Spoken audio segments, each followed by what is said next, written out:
Alright, it started. We ready? Yeah. Yeah. Hey guys, it's Gracie. Sure. Your boy Ghost. Berber. Your favorite Glaceon. Hey, it's Primrose, your favorite femboy. I'm Wave. I love the swimming and stuff. Waffles. And we are... Evo Evoverse. And I sound sick as hell. Dang. Like Gracie checking in the chat. And we're That's me, but like as a teacher. the Sayori route. You're also a girl. Yeah. Alright, enough. And I have nothing to do here and I have nothing to teach you. And I know everybody of you are gonna be a failure. Damn. And honestly, I'm broke as hell, so I don't care if I get fired. Because honestly, I don't care. I don't care for any of you. I don't care. Lives done. You're just a waste of space, and let some other people have that fresh air. This is what I love about Jesus. clouds. They're so... What's the word? Fluffy. Cloudy? Yes, that too. Or a cloud, Ow. yes. That's also a thing. You really like poking me in the ribs, don't you? I was trying to think of the right word. I think I heard Yuri say it once. Versatile? I think that means that something is... I forgot. Well, it sounds like it fits. Yeah, I'd say that's about right. Pretty cool how different people see different things when looking at the exact same one. I wonder what the other girls would see. Fluffy kittens for Natsuki and something spooky with Yuri. You've really known him well, huh? What do you think Monica would see?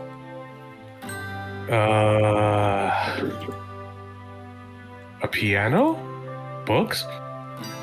I mean, you can interpret a cloud however you want, right? I'm just thinking of stuff that reminds me of her. Well, I'm happy that we still cloud gaze the same way. Yeah, that makes two of us. I was kind of worried that maybe we'd, I don't know, drifted too far apart. So much so that we'd be totally different people.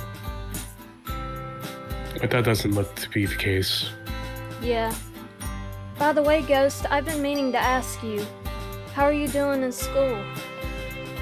Jeez, Sayori, that's kind of a boring question, don't you think? Don't try and worm out of this one, mister.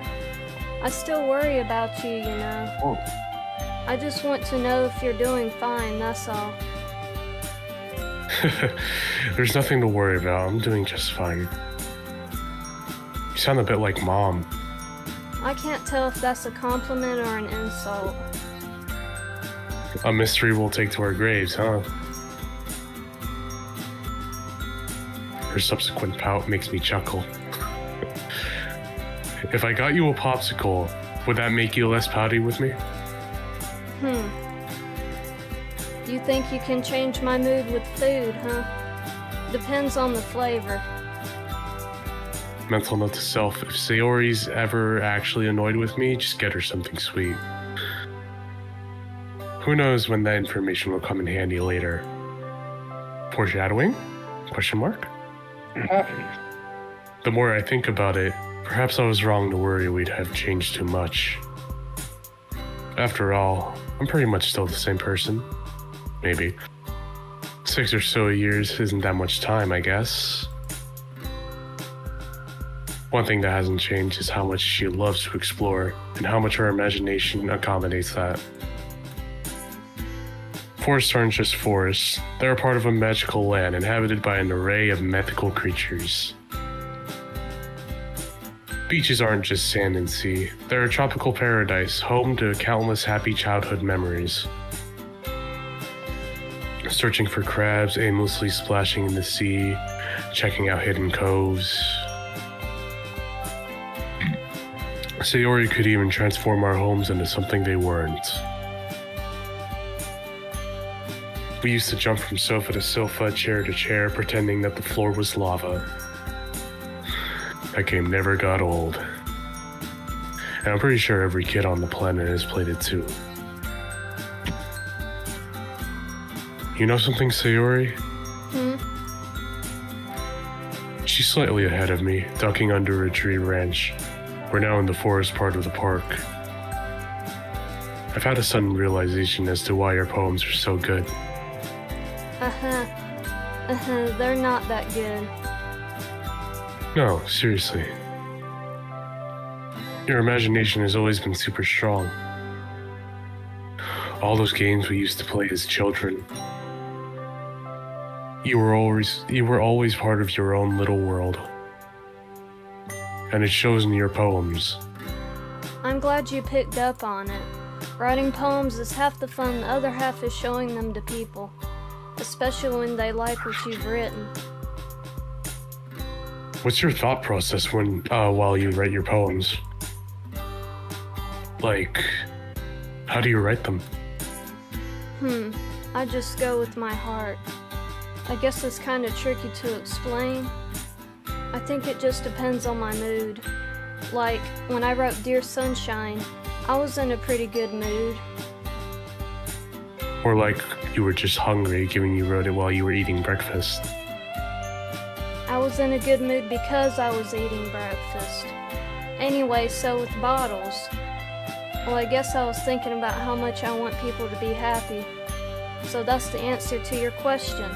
It just depends on my mood and what I happen to be thinking about. I wonder how the others do it. Yeah, me too, actually. Would be kind of interesting to see how you all approach poetry. Although, I think I wouldn't be able to understand how someone like Yuri does it. Her poetry still goes over my head. Good to know I'm not the only one. Although, what about your fairy tale poem? What was your thought process behind that one? Oh, that one. There's an immediate shift in atmosphere. There wasn't really one. I just felt like writing it, I guess.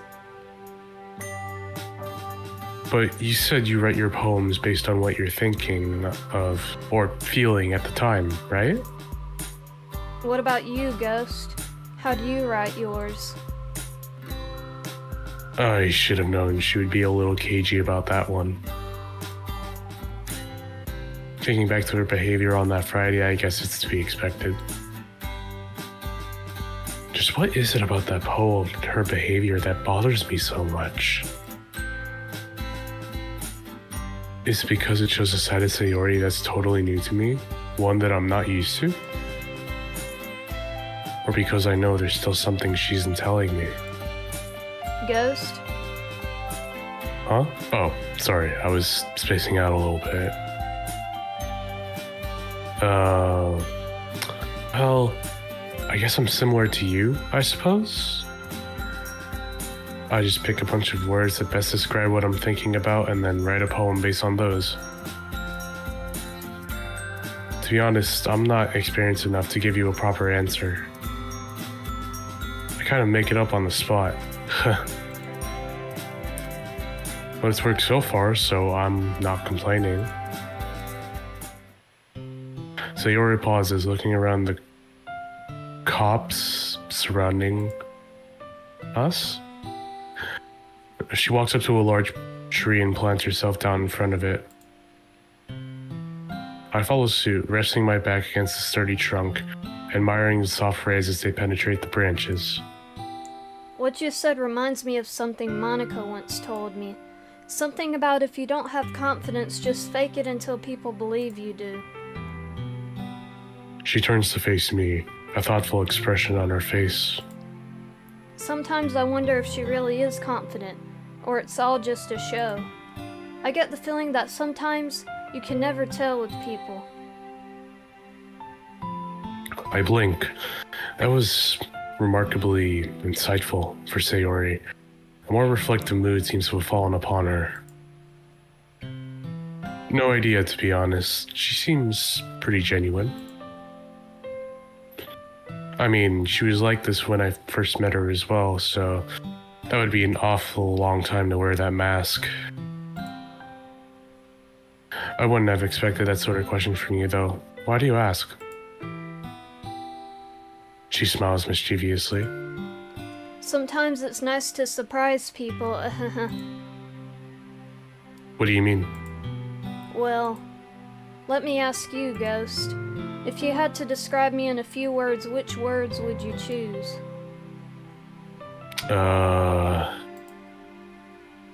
Bubbly and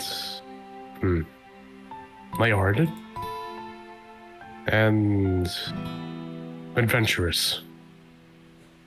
I've always seen you as quite kind, you know, given how you're always concerned with how happy other people are.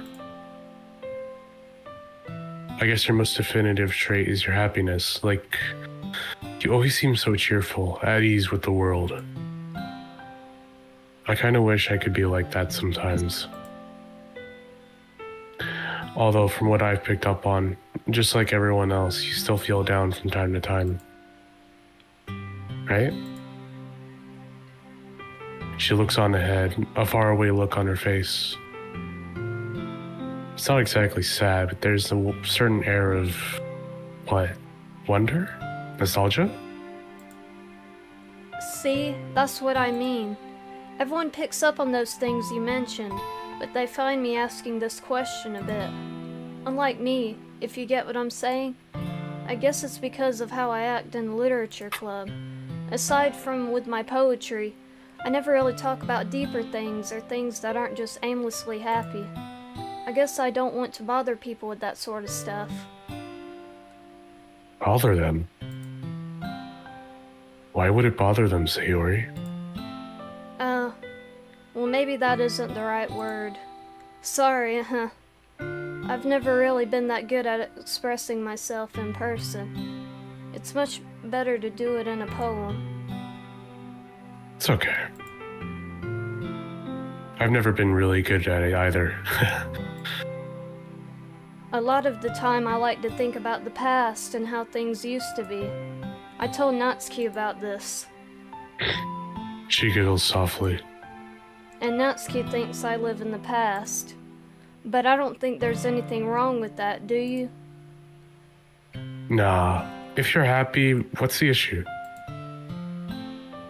It's only natural that you'd want to think about the good times that brought a smile to your face, right? When we first started talking again, I used to look back on all our shared memories from all those years ago. From when we first met and bonded over ice cream, to me winning Mr. Cal for you, to helping you with your homework. I remember our parents used to say we were pretty much inseparable. Everyone has their happy thoughts which keep them going, right? Stored away in bottles, huh? Of course. She sighs contentedly. Sorry, I didn't mean to bore you or anything. Bore me? Really, Sayori, you're sounding a bit like Yuri. I haven't seen this side of you before, and I really like it. As much as I enjoy our playful banter, this made for a really nice change of pace. Besides, I always like talking to you. Thank you, Ghost. I worry about, well... Sayori, people are always going to enjoy being your friend, even if you're not super chipper all the time. It's okay, seriously, just be yourself. Don't hide anything. I'll be here, don't you worry. I reach over and squeeze her hand, smiling assuredly. Sayori noticeably fidgets, looking rather uneasy about something. What's wrong? Actually, there is something I could tell you. I don't know if it's a good idea, though. My heart starts to race as a million questions start whizzing around my head. Is this about Fairy Tale? Her behavior on Friday? Some other secret that's coming right out of the blue? Or perhaps something entirely? Sayori? The truth is, If disappointment ever had a sound, it would sound like a ringing phone. With a groan, I fumble into my pocket, glaring at the offending object as if it knows it's responsible for ruining such a moment. God damn you, phone. Oh, well, it's my mother. I haven't spoken to her in a long time. In fact, the last time we spoke was before I joined the literature club. I'm really sorry, Sayori. I'm gonna have to take this. A strange smile is on her face. She shakes her head. no, it's fine. Don't worry about it. Hi, Mom. Haven't spoken to you in a while. Hope you've been good. That's you, Berber.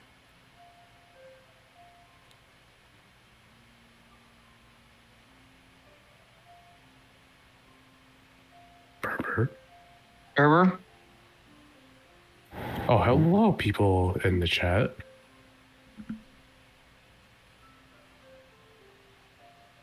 Oh, I see. Yeah. Ghost. Sorry it's been so long. Work has been so hectic over the past few weeks. And there I was thinking you'd forgotten about me. Okay, I'm gonna be honest, I did not see this, but don't be silly. I'll always worry about you. I know, Mom. It was just a joke. You and your sarcasm. You must have got that from your father. Have you been anyway? Are you eating well? Exercising daily? Drinking lots of what?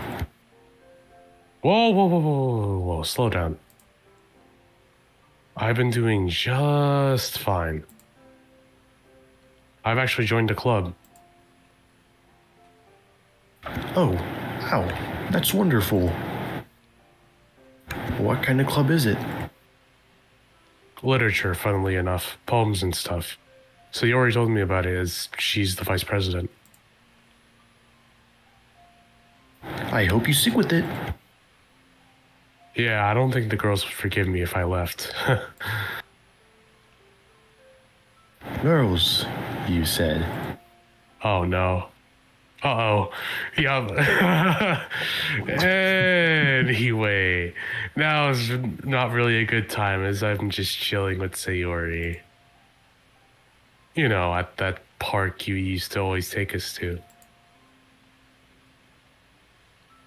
Oh, you're with Sayori. How's she doing? We're having a catch-up session, actually.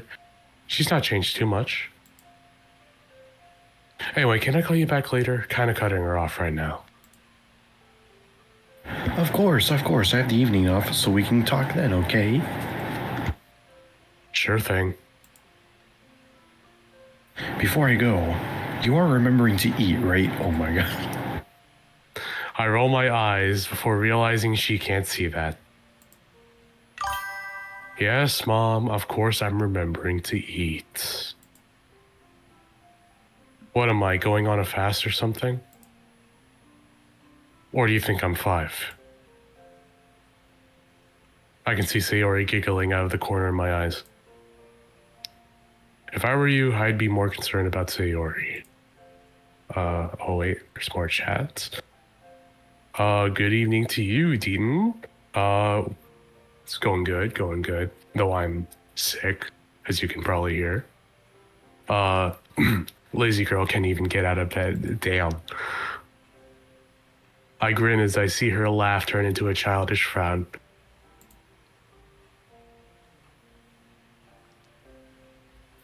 Oh, stop teasing her, Ghost.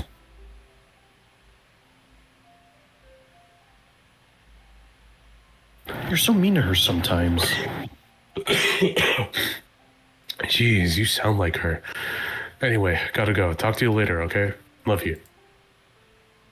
Love you too. Bye. I tucked my phone away and turned back to Sayori. Sorry about that. I had no idea she'd call. Uh-huh, it's okay. You haven't spoken to her in a while, so it was nice to hear you two talking again. Anyway, what were you saying? You wanted to tell me something? Sayori isn't sitting down by the tree anymore. She's standing up and looks ready to go. Oh, don't worry about that. It was nothing important. You sure? It seemed kind of serious. It's okay. I'm kind of hungry anyway. Can we stop by a cafe on the way home? Oh wait, hold on. There's another. How did that? Oh, it just happened, I think, on Saturday. It's been coming and going, but I think I'm fine now. Just coughing fits. Thank you for asking, though. Oh, you literally just had a popsicle. Well, you know what they say. And what would that be?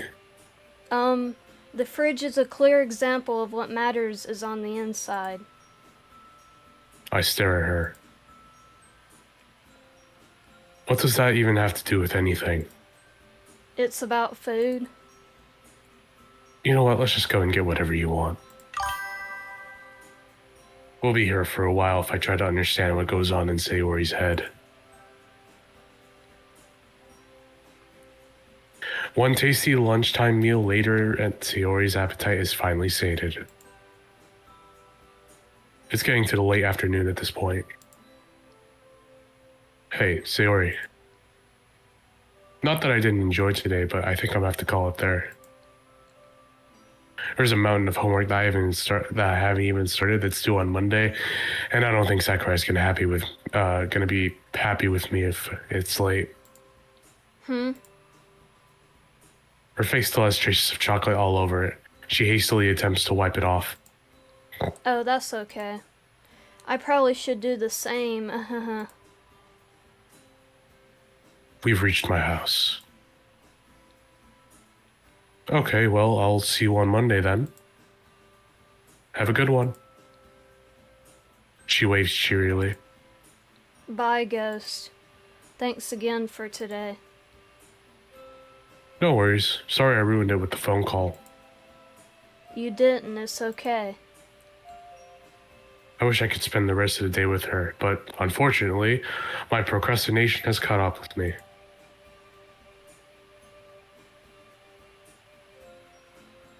What a fun evening this will be.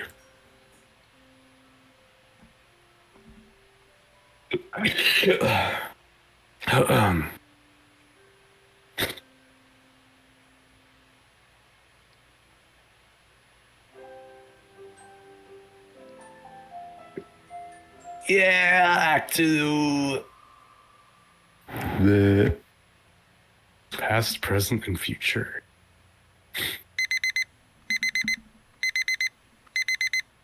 As the sound of my alarm makes its unwelcome presence in my bedroom, I can't help but wonder.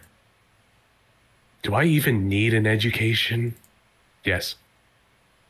I could totally just become a video game streamer. Reluctantly, I sit up and stretch. I just hope I don't run into those pricks who ruined our festival. Not to mention, I hope they aren't giving any of the club members any flack. Especially Sayori. At least Sakurai's cool. Surprisingly, Sayori's already there by the time I arrive. Good morning. I give her a mockingly suspicious look. You know, for someone who sleeps in a lot, you sure are chipper in the mornings. Hey, am I not allowed to be happy? Of course you are, Sayori. Ready for another super exciting and totally not boring day at school? Ready as I'll ever be. How about you? Could be worse, I guess. I'm enjoying history a lot, actually. Sorry. Sakurai is a really good teacher. Oh yeah, I remember you saying. We're pretty lucky to have him, aren't we? Definitely. I didn't think anyone could pull off Makoto last year. Or, I don't think anyone can top Makoto last year, but Sakurai somehow managed to pull it off. I guess it helps that history is a decent subject. I've always preferred those kinds of subjects myself, too. What do you mean? You know, Japanese, history, anything that isn't math or physics. Still not much of a science kind of girl, huh? Nope. Didn't think so. Me too, actually. You were always better than me when it came to the more creative subjects, though. Looking back when we helped each other out with our homework, I guess we covered each other's weaknesses, huh? We sure did. I remember you used to doodle on each other's works, too. You even handed in that science homework once and you didn't even realize I'd drawn a bunch of animals all over it. Sayori laughs just as school looms in sight. Her giggles coupled with sudden remembrance of that silly memory causes a warm feeling to wash over me. I had totally forgotten about that. Oh, new chat. And Sylveon, you look very awesome in those classes. Oh, I think they're talking about you, Yeah. Gracie.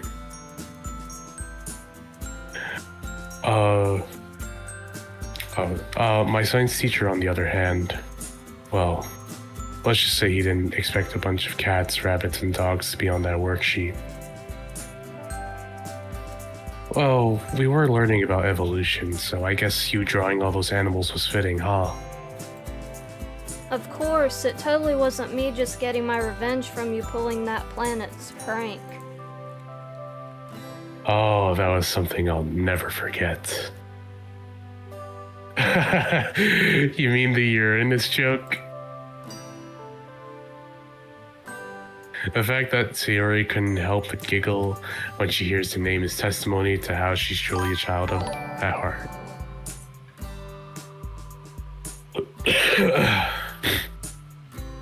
Oh, thanks for the gold coins. We got some gold wait, coins.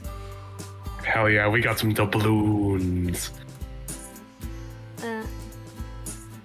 Yes. I grin at her, though, although she initially tries to pout. She can never hold an angry face, even when she's joking. Back when we were first learning about the solar system, I heard about what was so funny about you. Should I say it as like the proper pronunciation, or should I say the other pronunciation? I don't know. Okay, I'll try it with the other pronunciation. I heard about what was so funny about Uranus from a classmate of mine.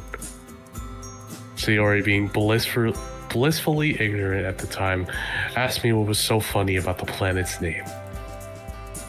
I told her to ask her mother about how Uranus was looking. She actually did.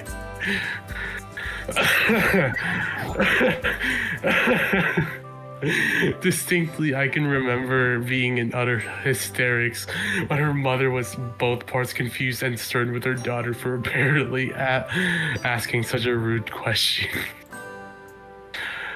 Definitely one of my little personal victories. Come on, you gotta admit, we got each other good. Anyway, I'll catch you at lunchtime. See ya. Bye. As I make my way over to my classroom, the typical school scene greets me. Students of varying ages making their way to whatever they need to be. No doubt bracing themselves for the drag that is Monday morning.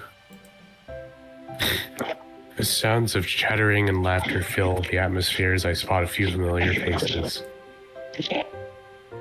Occasionally, a teacher admonishes a laggy student, no doubt reminding them not to be late for homeroom. Outside my classroom, I peer through the window. There's a few of my classmates there already. Sayori himself looks like he's only just arrived. Ren. Yo.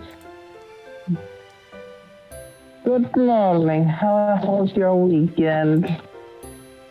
Morning, sir. Not bad, not bad. Haven't woken up early on a Saturday for a while, so I figured I'd make the most of it. Would you believe me if I told you I spent it enjoying the outdoors and getting homework done? No. There's a mischievous twinkle in Sayori's eyes as he answers. Why, Ghost, of course I would. After all, I give you respectful history with having his homework on time. I would be hard-pressed not to. On the topic of handing in homework on time, one of my classmates noticeably fidgets. I'm willing to bet he hasn't done last week's assignment. Granted, there may not have been one or two times where I was guilty of the same thing. At least Sayori is fairly relaxed about missing the odd deadline.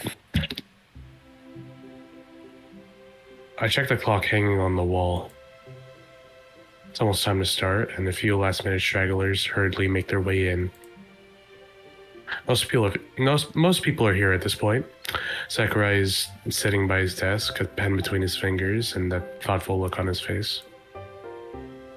Emmy hurriedly makes her way past the door and into her seat next to me. Kind of ironic how she's on the track team. It's still the last one in, which Sayori picks up on. Me. He leans back in his chair as Emmy looks up at him with as innocent a face as she can muster. Yes, sir. How did that member of the school is the slowest one to arrive? Light chuckles fill the room. Sayori's banter with his students is always as amusing to witness. Well, I'm not technically late, am I? Oh, yeah. Yes. Oh, my. Okay. Sir.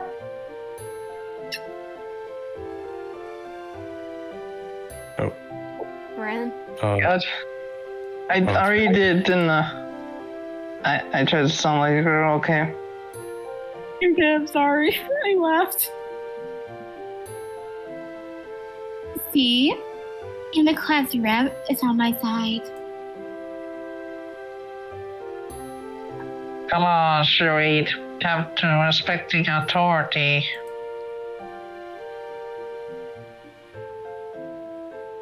One who makes the rule, sir. As if on cue, the bell rings a moment after Emmy slips into her seat.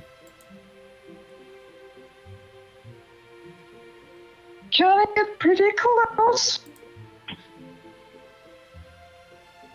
Now that everyone is here, let's get started.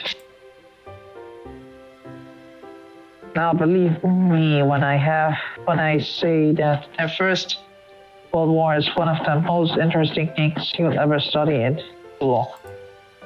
Adolf Hitler. Although your science teachers may beg to differ.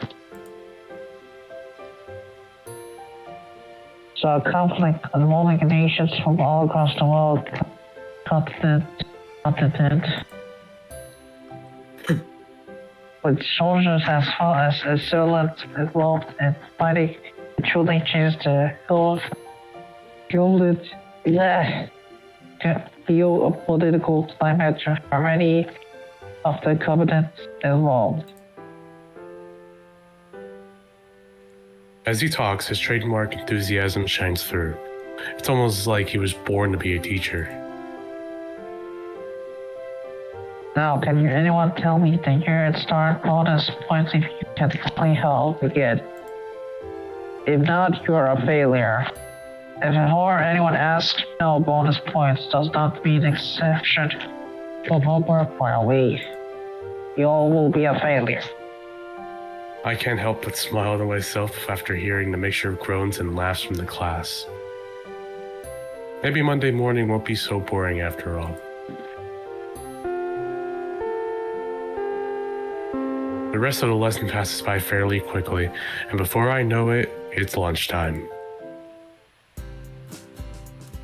You're looking a bit livelier. Sakurai has that effect on us. We're also learning about the First World War, which is pretty interesting. You're right, it is.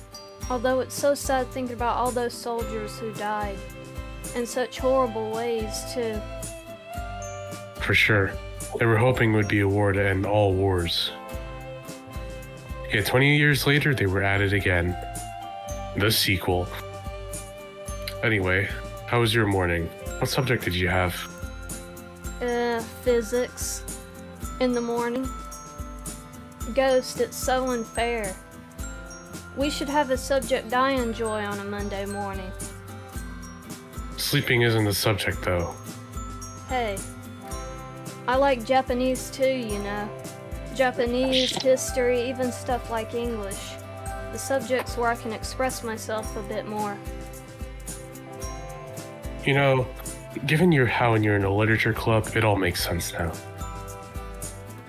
As in, why you prefer subjects like Japanese. More creative subjects where you can write stories, poems, that sort of thing. Yeah. Plus, I don't think I'll ever need to work out of the area of a triangle in real life. Well, I really hope not. Whereas stuff that we learn about in Japanese helps with writing poems. Although I don't think the teacher was happy when she found me trying to write a poem in her class. But it's not my fault, right?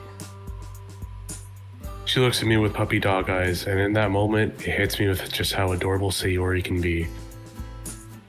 With those big blue eyes, it's impossible to say no to her, and... Wait a minute, where is this coming from? Huh? Yeah, no, definitely not your fault. Anyway, what's that you got? I motioned to the food in front of her. It's fairly obvious what she's eating, but I needed a quick change of topic to cover whatever it was that just came over me. You mean this? It's a cinnamon bun. Very delicious. Sayori, I couldn't get a word of that. Well, I'm guessing you're enjoying it. She loudly gulps down the sugary delight. Sorry. Yeah, it's so yummy. Do you want to try some? Can't hurt. Yummer. As she tears off a piece and reaches forward, I'm struck by how soft and warm her hands are. It's only a brief moment of contact, but it's enough to ignite that weird warm feeling with. Snap out of it. I pop it in my mouth and savor the sweet taste, filling my taste buds.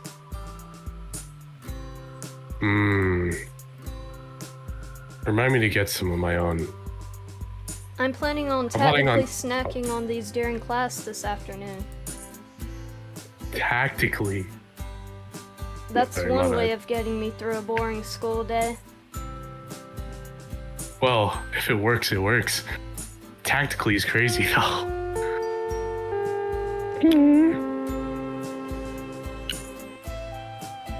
And just like that, the alarm rings, signifying the end of the lunch break.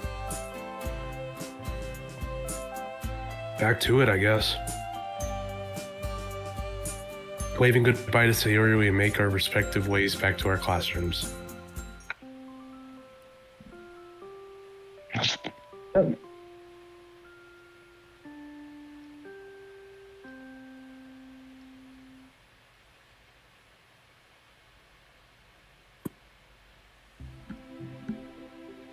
Another day, another lesson. Thankfully, it's a Friday, meaning the tempting allure of the weekend beckons. What a coincidence, today is Friday as well. Just one more day to sit through. As Sakurai explains the origins of the war, my mind can't help but drift away. Who was it that decided we should have 5 working days but only 2 days off? Man, that seems slightly unfair if you ask me. A 4-day week and 3-day weekend sounds so much better. I know Sayori would definitely agree. Probably not Monica though, given how hard she works. Speaking of Sayori, I wonder what she's up to. I've noticed that she's been on my mind a little more than usual. Even when I was at home just playing video games in an effort to procrastinate on my homework. Knowing her, she's probably doodling instead of paying attention. Then again, I'm daydreaming myself. I guess shorter attention spans are something we both suffer from. It's a little on the warm side in here anyway. Sakurai wouldn't mind too much if I spaced out, right? Spending more time with Sayori recently has made me think.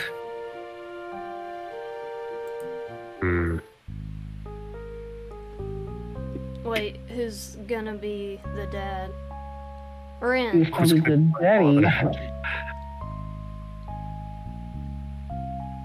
Ren is my father. Oh, Berber's the dad. I have 2. No, I have 3-year-olds. Lol. Should we really go for it?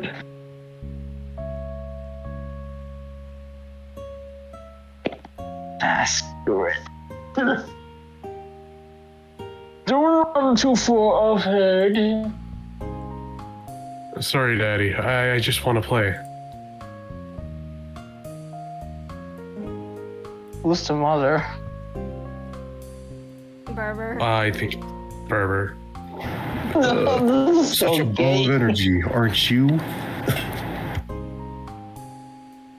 Don't worry, your dad and I will keep an eye on you. Totally. Oh, and here's some money. Money. Money, Buy something money, from money. the ice cream truck. Oh, hell yeah. No. Okay, if it's mint, then I'm happy. Oh. Would you like us to come with you? No, it's okay. I'm a big boy now, remember? You should not. No, that's just stupid. You should not go alone to go to the ice cream truck. You should not. Of course, darling. How could we ever forget? Dad grins as he reaches out to affectionately ruffle my hair. God, this is bad parenting. Very bad. Of course you are, son. Now go out and have fun. Don't get kidnapped by a stranger in that ice cream truck. I barely hear him as I take off, bound toward the ice cream truck. Don't trust the man inside now. And he got kidnapped at the end. As I'm lining up, Jesus, man. my mind runs crazy at the thought of all the different flavors and choices. Chocolate, vanilla, strawberry, mint. It's great. The line shuffles forward, and I dig into my pockets and bring out the money. They've given me more than I need for the ice cream. Awesome. This means I can get more than one. If the money is enough. I quickly look around me, trying to spot my parents. They're sitting on a bench, chatting away. Not paying attention and not making sure that it's on the safe. Yeah. That's how parenting. They won't notice. Oh yeah, this is the best day ever. No. Oh yeah, I'm such a good father. Huh? Who's this? Standing to the left of me is a young girl. She's looking sadly at the ice cream truck in front of me. Why is she looking sad though? All the other kids are happy. She should be happy. There's ice cream right here. Hey! The girl jumps a little. Sorry. I didn't mean to scare you. She turns to look at me, giving me a wide smile. Huh? Wasn't she sad a minute ago? It's okay. I'm Sayori. Hi, Sayori. I'm Ghost. I, saw you looking sad. Do you want some ice cream? That makes me happy when I'm feeling sad. Ice cream? For me? You'd buy that for me? Sure. My mommy gave me too much money. I would have gotten 2 ice creams for myself. But you look sad, and I don't like seeing my friends sad. Sayori looks at the floor. She looks kind of shy. Are you sure? Yeah. Now come on, which one do you want? Ooh, thank you. The Senna. That one with the long name. Simonon? Yeah. Okay. I hand it over to her, taking mine from the ice cream man. Thanks again. That's okay. Do you want to be friends? Her eyes light up and she shows me a bright smile. Okay. Do you want to go by the swings? I'll race you there. Hey, no fair. You didn't say when to start. Thanks for being my friend, Ghost. I'm new here and I don't have any other friends. No problem. You're really cool. And it's nice to make a new friend. Uh-huh.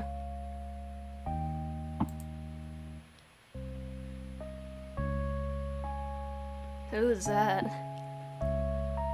I don't know. The kidnapper. Probably their That parents. can be Wave. On Sayori. Oh, okay. Character am I again? Am I the 3 question marks? Yeah. Yeah, you're the 3 question marks. Yeah. There you are. Hi. Yeah, I should have known. Oh, the mom. I see you made a new friend. Who might this be, Sayori? That's Ghost. He got me this cinnamon popsicle. Did he now? She was looking really sad. I thought it would cheer her up. It's very kind of you, Ghost. Sayori, do you mind explaining to Ghost why you didn't have more money for the popsicle in the first place? Well, do I have to? Come on. Okay. I was being a bit bad earlier. She told me not to eat all the candy before dinner yesterday, but I just couldn't help it. So she said I wasn't allowed to get a popsicle today. Indeed, you should have been punished for it.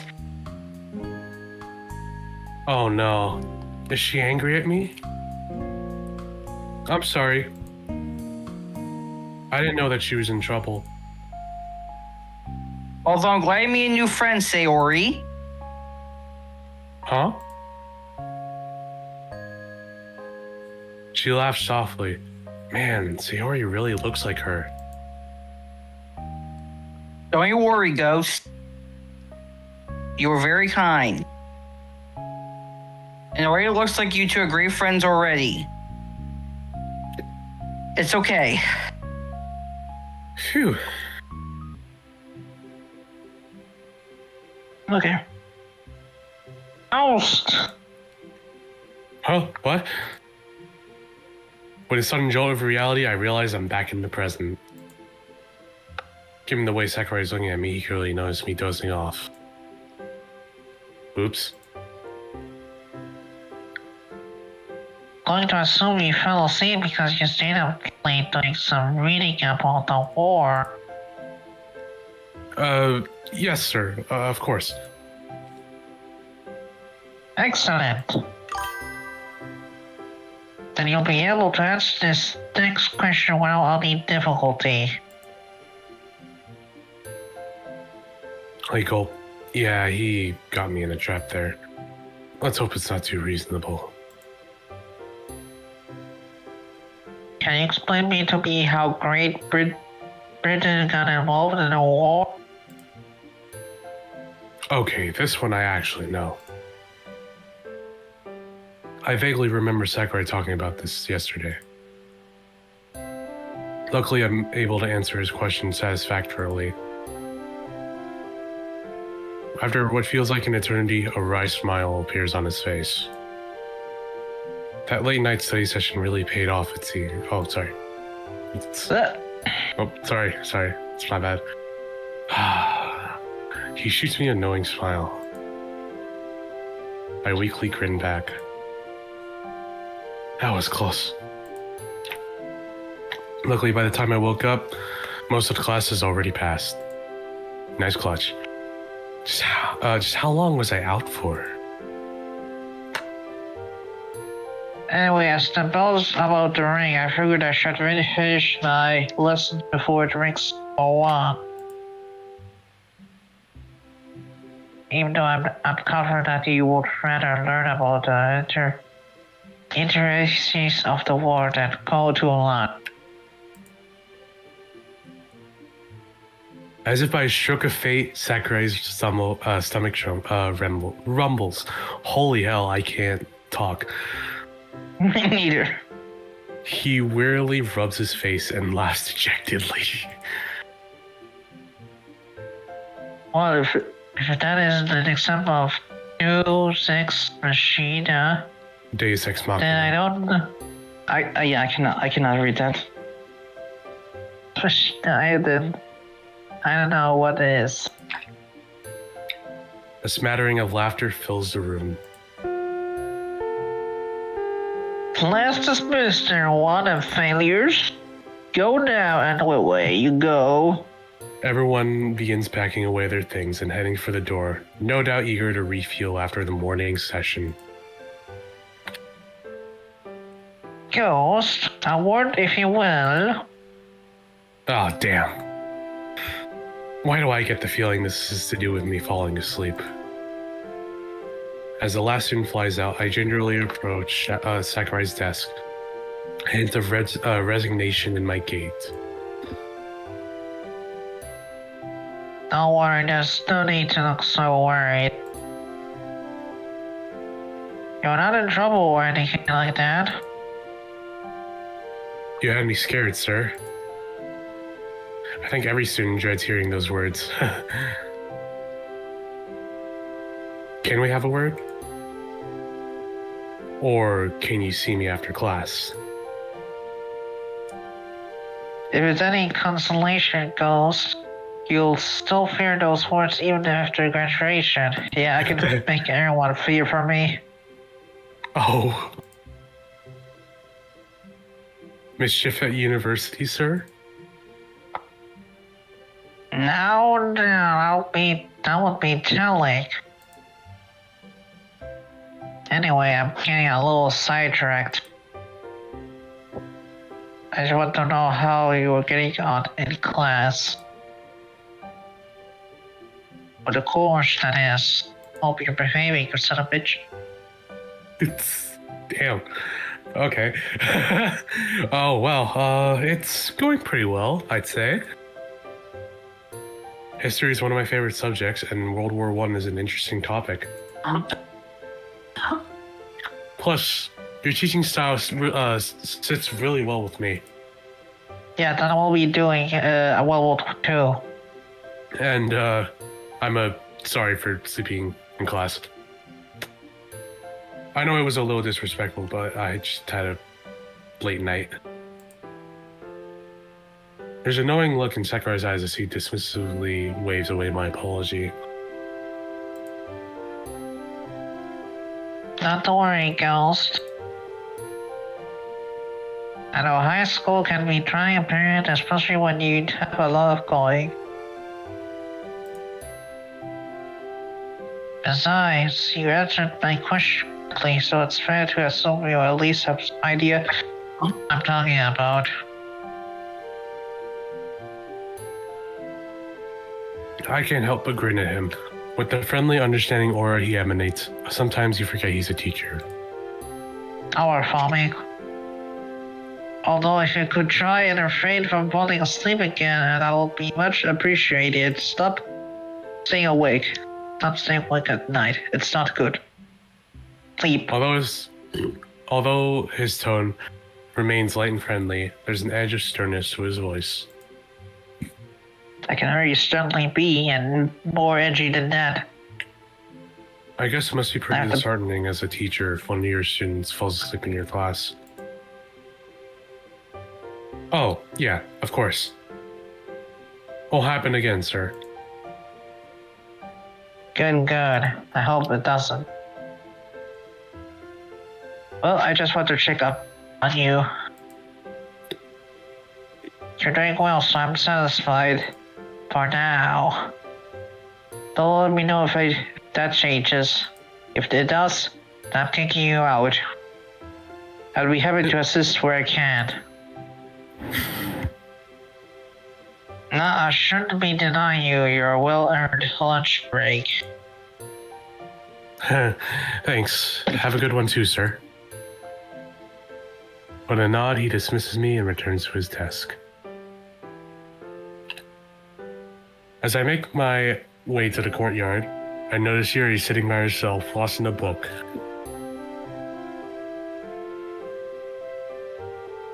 As I approach her, I pause. Should I ask her to join me? She does look a little lonely, and we're all friends, right? We can't invite Yuri. Oh, we can't? Because we're doing the then... good ending. Oh, okay. So don't invite. Nah, I probably shouldn't. Besides, Yuri strikes me as the kind of person who enjoys her own company. With the decision made, I make my way outside. Man, I'm glad Sakurai's so understanding. Why? Well, You fell asleep in this class, didn't you? Yeah. Ghost, that's bad. What did I tell you about that? If it makes you feel any better, I had a daydream about you. Well, that's one way to stop an oncoming lecture. Me? Really? As I scratch the back of my neck nervously, that familiar weird feeling starts to rise. What is this warm sensation? Why does it always pop up when I'm alone with Sayori? Yeah, I was thinking about when we first met. Oh, I bet that was cute. Looking back, you were so adorable. Was I? Oh no, I thought I was just doing what everyone would do, right? No, silly. You really wanted that second ice cream, but you chose to give it to me instead. Because I looked sad and you wanted to cheer me up. Even though you didn't even know me, you still went out of your way for me. And that's something I've always liked about you. What, buying you food? No, you're always so thoughtful. It was even the first thing you did for me, even though you really shouldn't have. She smiles up at me with a look in her eyes I have never seen before. Man, she really does have beautiful eyes, doesn't she? A deep blue that I could get lost in. What am I saying? Where is this coming from? And there I was thinking that math was confusing. The sudden silence that's befallen us is strong, almost like a blanket, drowning out all the other conversations taking place in the room. I don't know how to break it. Luckily, Sayori spares me. Anyway, I'm glad it's Friday today. Having 5 days at school and only 2 for a weekend is so unfair. Hang on, wasn't I thinking that exact same thing earlier? I can't quite remember as I'm trying to shake off this weird feeling. Yeah, I'm with you there. We have a meeting with the literature club today too. Oh yeah. Monica texted me to let you know that we'll be talking about what to do for Halloween. Halloween? We're getting spooky, huh? We sure are. I can't wait to tell you guys what we've got planned. Just as she says that, the lunch bell rings. What is it with eerily timed bells ringing today? I guess we'll find out. See you at the club, Sayori. See ya. As I open the door, the familiar sight of the girls greets me. Although, Monica is missing. It's a little unlike her to be late, isn't it? And again, she was tardy during that one time during my first week at the club. Hey, everyone. Hey.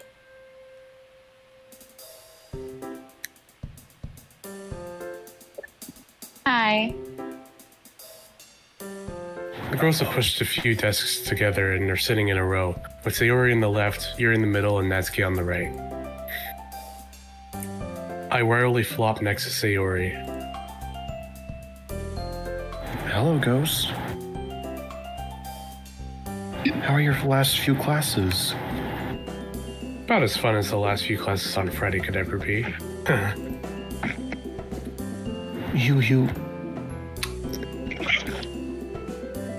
While school can be a wonderful place for new things, I'll admit that a weekend break is always appreciated. It's nice to have a break. For sure. By the way, does anyone know where Monica is?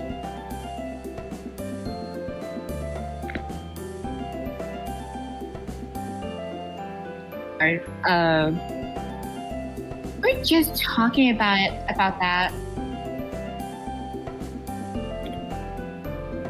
She's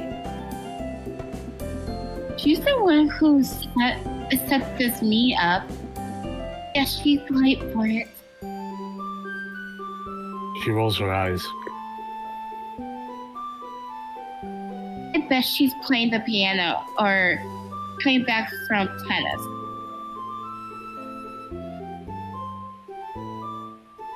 Or whatever her latest hobby is.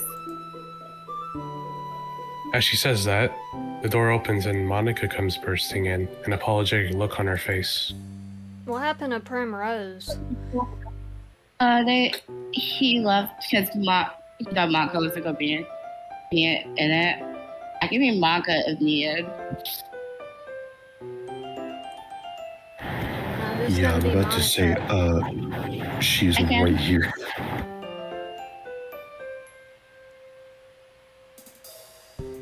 I give me Monica if we need to. Yeah. Okay. Sorry.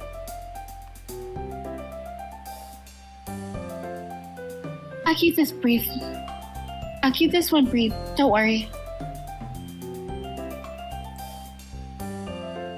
Sitting at a desk in front of us, she pulls out her laptop and fires it up.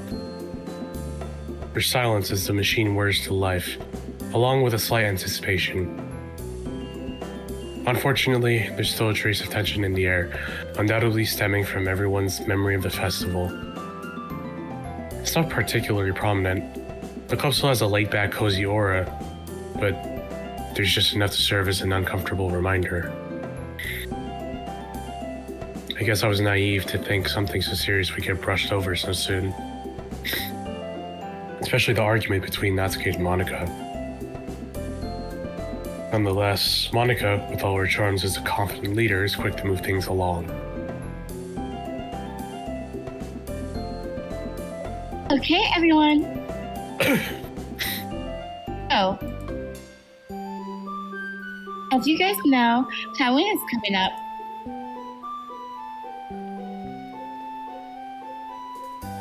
Sayori and I were talking. How does a Halloween party sound? A Halloween party?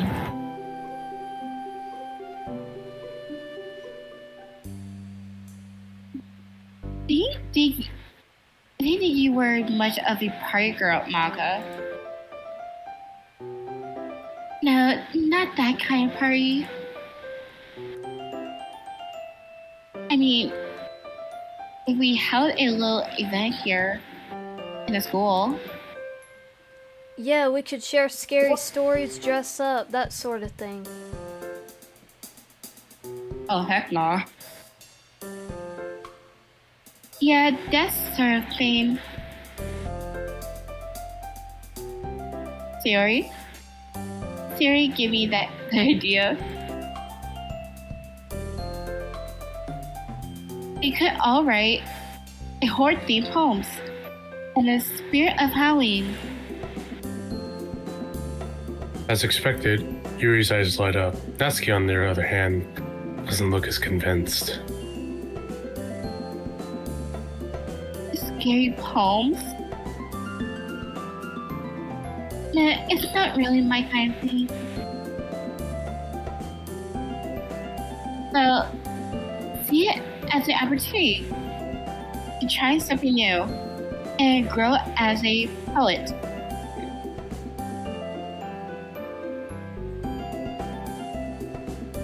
It would definitely be interesting to see what you all come up with. See, that's the attitude you have, guys. Plus, it's been a while since I've done anything for Halloween.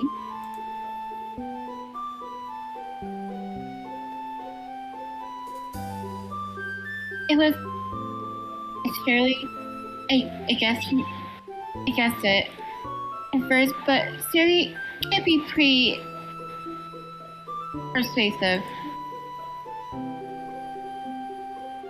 And I think I should be able to find some time for it. So, what do you think, guys? What do you guys think? A Halloween event, huh? Much like Monica, it's also been a long time since I've done anything for this festivity. Most of my Halloween memories come from the pranks Sayori and I will pull on each other back when we were children. Although a distant memory, I'd be lying if I said they weren't fun.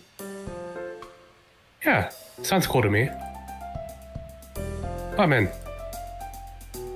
Although we've got to tell ghost stories too. You know, to go all out. I think that's a wonderful idea.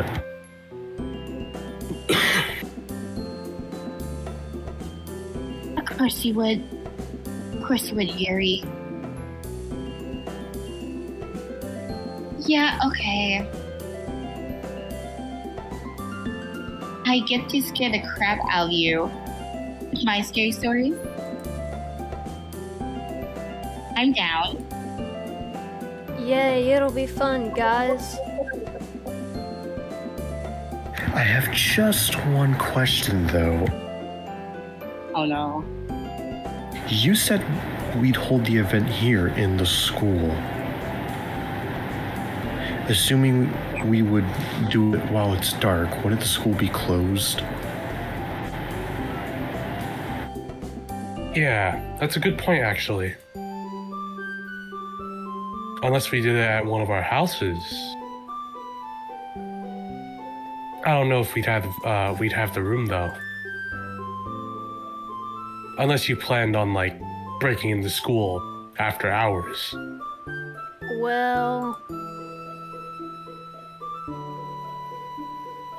The moment of silence, along with Sayori's tone of voice, is incredibly telling.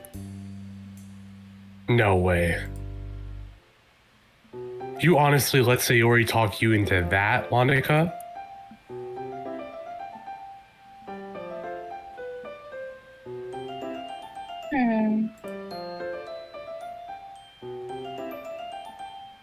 Eventually, I told Sayori I was fine with it, but I'm still on the fence about it. Now that I'm thinking about it, do we host the party at one of your houses every places? Sasuke?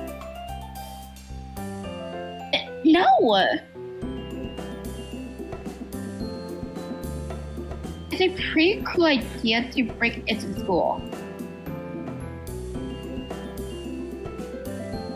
Gotta have that rebellious teenage spirit, right?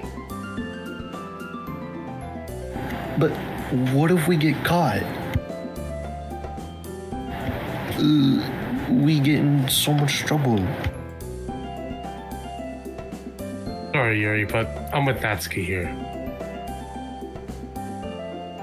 Wouldn't the thrill of potentially getting caught add to the atmosphere? I was about to say, Besides- hear me out a couple of times. Besides, it'll probably be pretty creepy in here at night when everyone's gone home. Perfect place for this sort of event. see? I told you, Monica.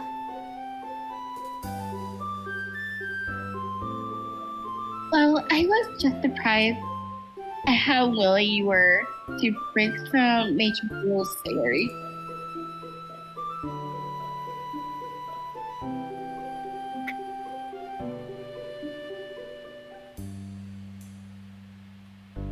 I always thought of you as the student who would go looking for trouble. Well, once or twice won't hurt anyone. Don't let the innocent exterior fool you, Monica. Sayori can be ever so sly when she wants to be. She's got a hidden dark side, you know? Hey, don't overdo it. Pick it up, you two. Max.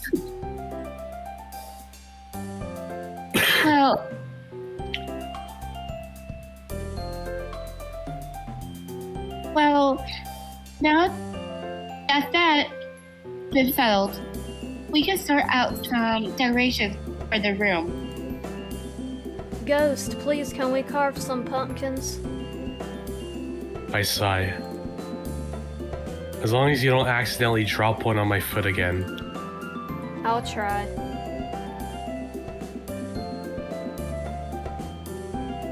Well, just you two sorted.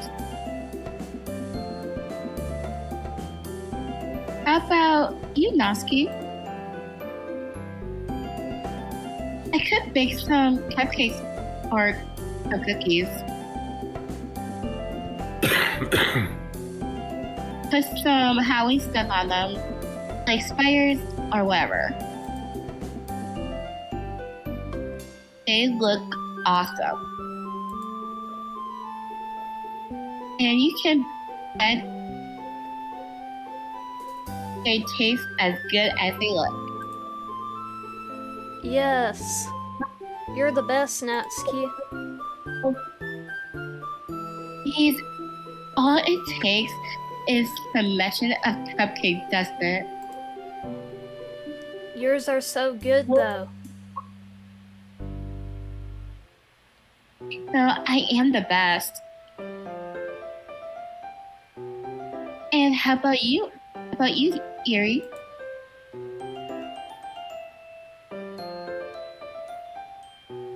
Based on what you attribute for the festival, I am I right in assuming some sort of word?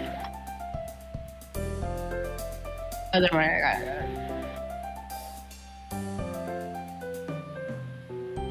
I put this presentation towards the affairs or atmosphere.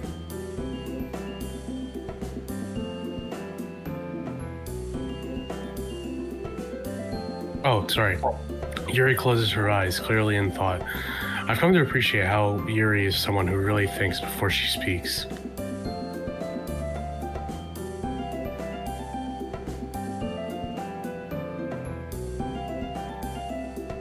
Pervert. Yes. I think something like that would be ideal.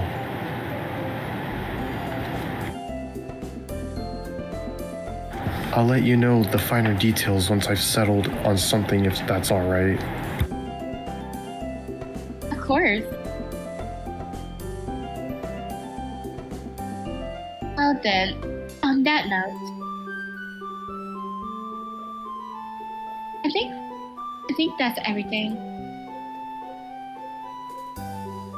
She finishes typing and puts the laptop lid down. Wait, we should all dress up too. As in Halloween costume? Yep. Bit old for that, aren't we? Come on. We used to have a lot of fun doing it when we were kids, so let's do it again. She does have a point there. I guess it could be amusing to see what she can come up with as well.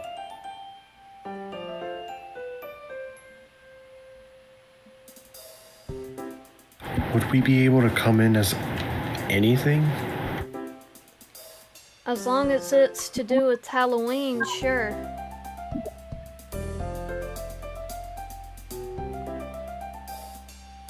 Well, I don't really know if I'll have the time. Upon seeing Sayori's face drop, she hastens to speak once more. But I'll do my best.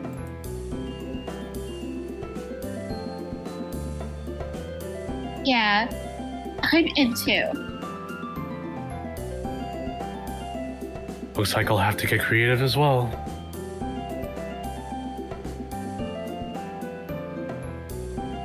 Although at the moment, the only thing I want to do right now is go home and relax. Standing up, I stretch and yawn, looking at the clock.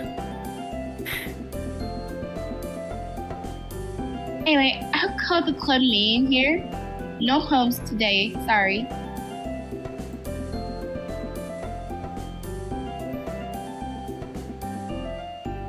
But I'm sure your Halloween poems will make it up for that. There's a general murmur of agreement as girls stand up and back away. Ready to go, Sayori? Okay. Any plans for the weekend? Well, we've got to get our Halloween stuff sorted, remember?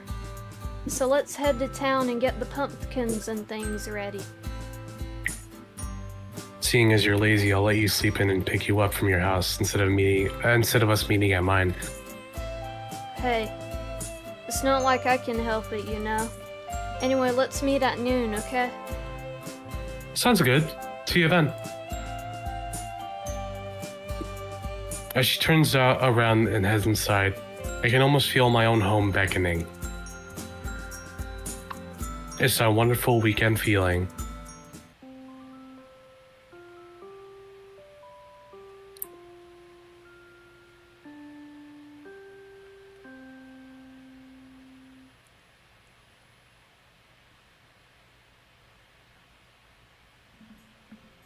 Ah.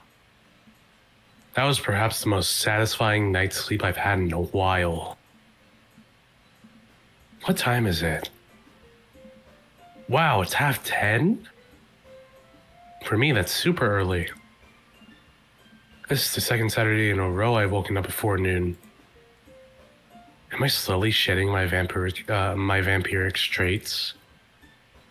As I draw the curtains and feel the sunshine flowing through the glass, I can't help but feel really content. In fact, ever since joining the literature club, even in spite of the festival, my mood's generally been much better than usual. Perhaps it's due to what I told the girls before we started our recitals. It's just nice to have people my own age to hang out with. What if it's something more than that? Sayori? Even thinking about her brings that warm feeling back, although not as strongly. Could it be? Am I really starting to like her in that way? As if to interrupt my own brain, my stomach grumbles. I guess I'll give this the muse over breakfast. What do I feel like having today? Cereal, toast, fried egg, sausage, bacon. So many choices. All of them at once. I think egg, sausage, and bacon will do for now. Much better. I can see why Sayori mentioned breakfast in her first poem. There I go again, always thinking about her. If I were to be honest, as much as I enjoy all the girls' company, I'd be lying if I said I'd be as excited if I were to spend a day with any other girl. Maybe it's because of the history we share? Because Natsuki's a little cold for my taste and Yuri's a little too quiet? I don't know.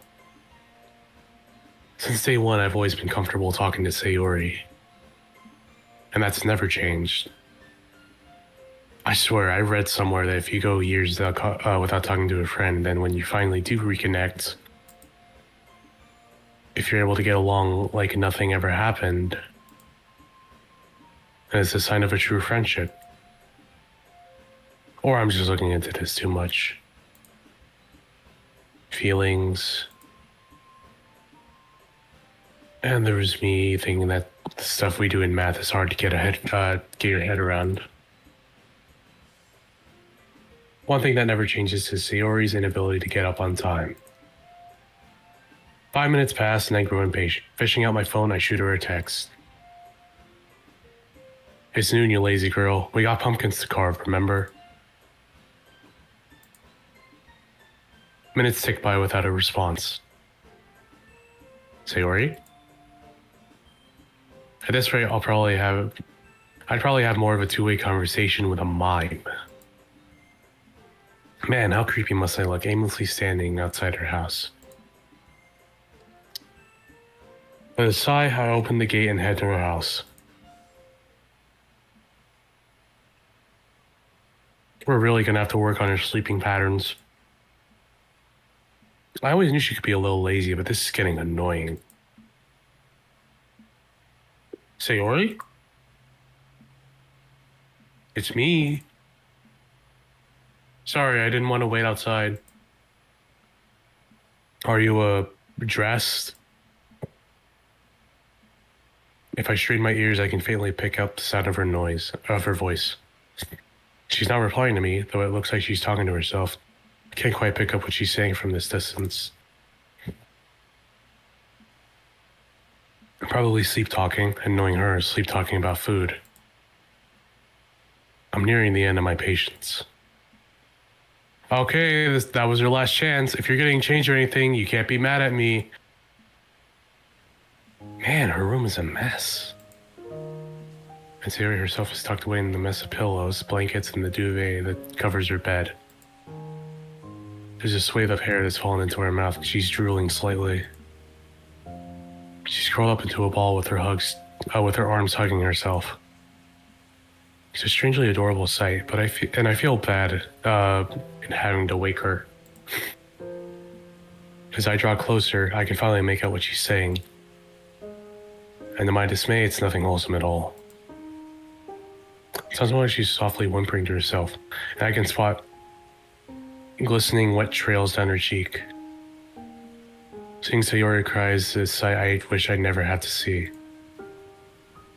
Can't help it. What's she talking about? Sorry I'm so useless, but really trying for everyone.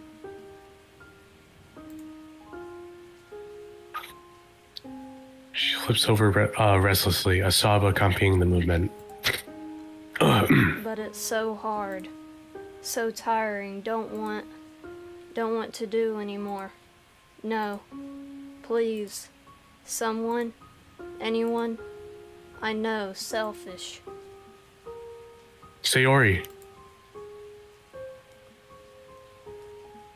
Her head turns slightly, almost as if she heard me. Her eyes remain shut, so it's impossible to tell if she's awake. Sayori, it's me. Ghost. It's okay, I'm here. No, I don't want to go. Didn't work last time. They said it would work.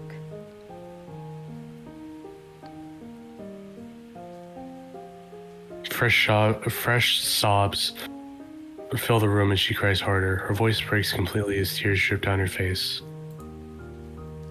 At this point, I've had enough. A strong protective instinct within me demands I reach out and gently clasp one of her hands with mine. With her hand in mine, I gingerly shake her awake. Sayori. Ghost. And with that final mysterious utterance, her eyes flutter open, and panic momentarily flashing through them. When she sees me, she visibly wakes up, relaxes and sits up. Oh, hi, Ghost. She hastily turns away and tries to discreetly wipe her face. I'm still trying to process what I've just witnessed. Sayori, are you okay? I think you were having a nightmare. Oh, was I? I don't remember anything like that. I was literally right here listening to you cry.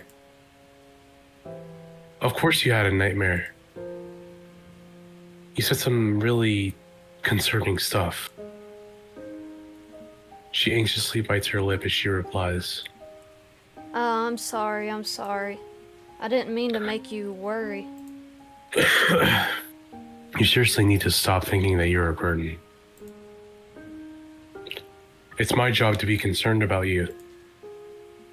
We're best friends. You're really silly sometimes, you know that? What's going on, Sayori? Please, just talk to me. She looks ashamed as she gets herself out of bed. Oh, I just realized. I totally forgot that we have planned for today. And I overslept. Ghost, I'm so sorry. I'm such an idiot. She falls around and on. What? Sorry. I got now. I'm something. What? Do you still need me? Because I got something just came up. No. Okay, thanks. Thanks. I'll make sure to come back next stream as well. Have a good day. Okay. Have a good day, man. Okay, so sorry. If you need me to stay, I'll stay a little longer. If you gotta go now, then you can. Sorry, I didn't mean to interrupt. I feel so. It's fine. Do you gotta go now? Bye. Later. She flows around, and on instinct, I reach out and pull her into a hug. Clearly, this takes her by surprise as she doesn't make an effort to return it, at least initially, but after a while, she starts to weakly hug back. When we break apart, Sayori smiles, clearly trying to put her nightmare behind her. Thank you, Ghost. You always know how to make me feel better. Anyway, we have a lot to do today, right? Let's get started then. Is she really gonna try to ignore the elephant in the room? Sayori, don't you want to talk? No.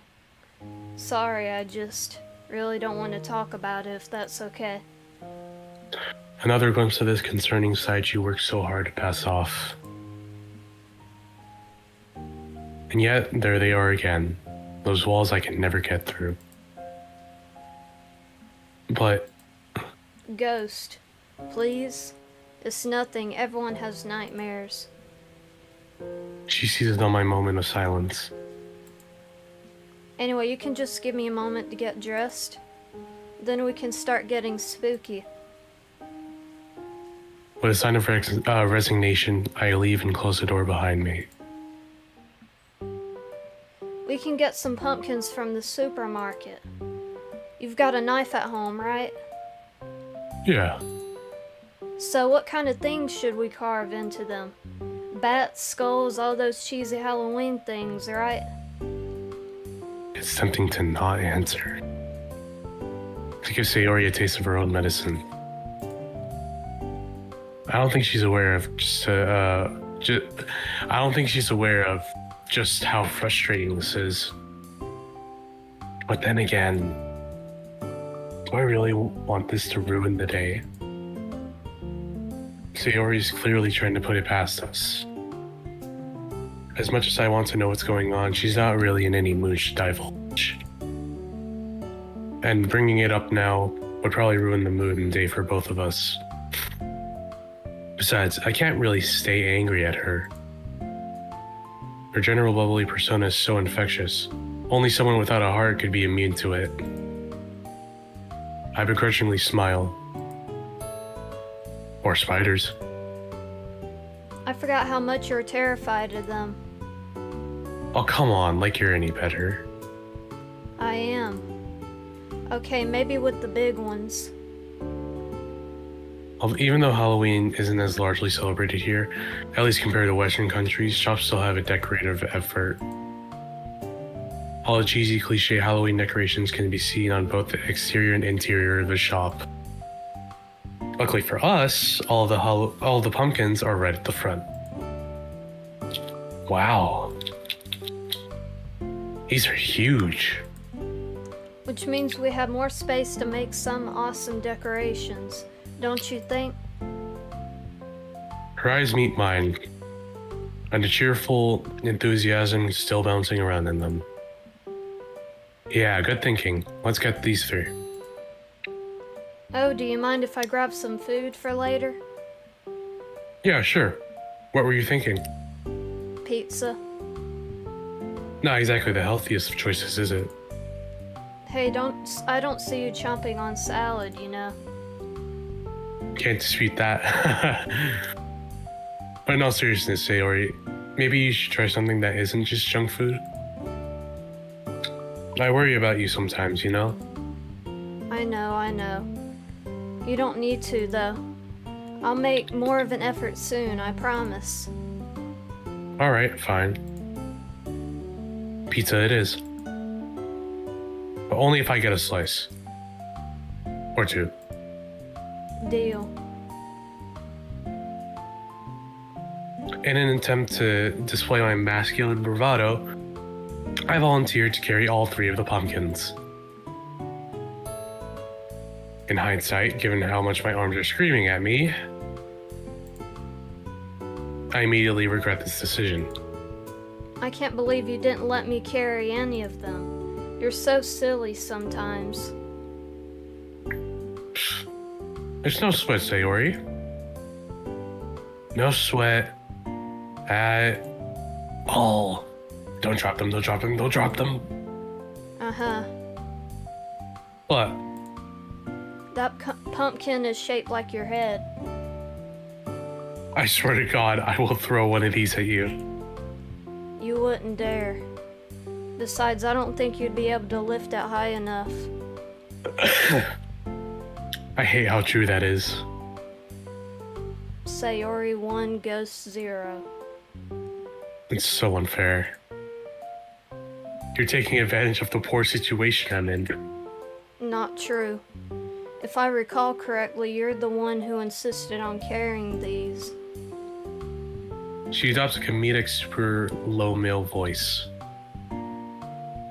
It's okay, Sayori. I'm a big, strong guy who can handle all these pumpkins. Okay, firstly, I do not sound like that. Right? An innocent smirk is my only response, which turns into indignation as I blow a puff of air into her face. It's the little victories in life. So which shape should we go with first? Let's just keep it simple for now. We can just go with a generic jack-o'-lantern face. I pull up a reference photo on my phone. We've got to start by scooping out the insides, though. So let's cut a hole in the top. With a look of steadfast determination, she slices away the top of the pumpkin, exposing the contents within. She looks really cute with that look on her face. Her nose is scrunched up and she's focusing intently on her task. And the best part is, she's so oblivious to how endearing she really is. Come on. Don't be afraid to get your hands dirty. Okay. Oh man, it feels so cold and sticky. It's slow but steady work. As we scoop out the inside, I do my best not to focus on how soft her hands and arms feel as they brush against mine. There. Now my hands are all sticky. Yeah, mine too. Say, do you want a new hairstyle? I grin and reach forward, aiming for Sayori's head. What? Don't you even think about it. Okay.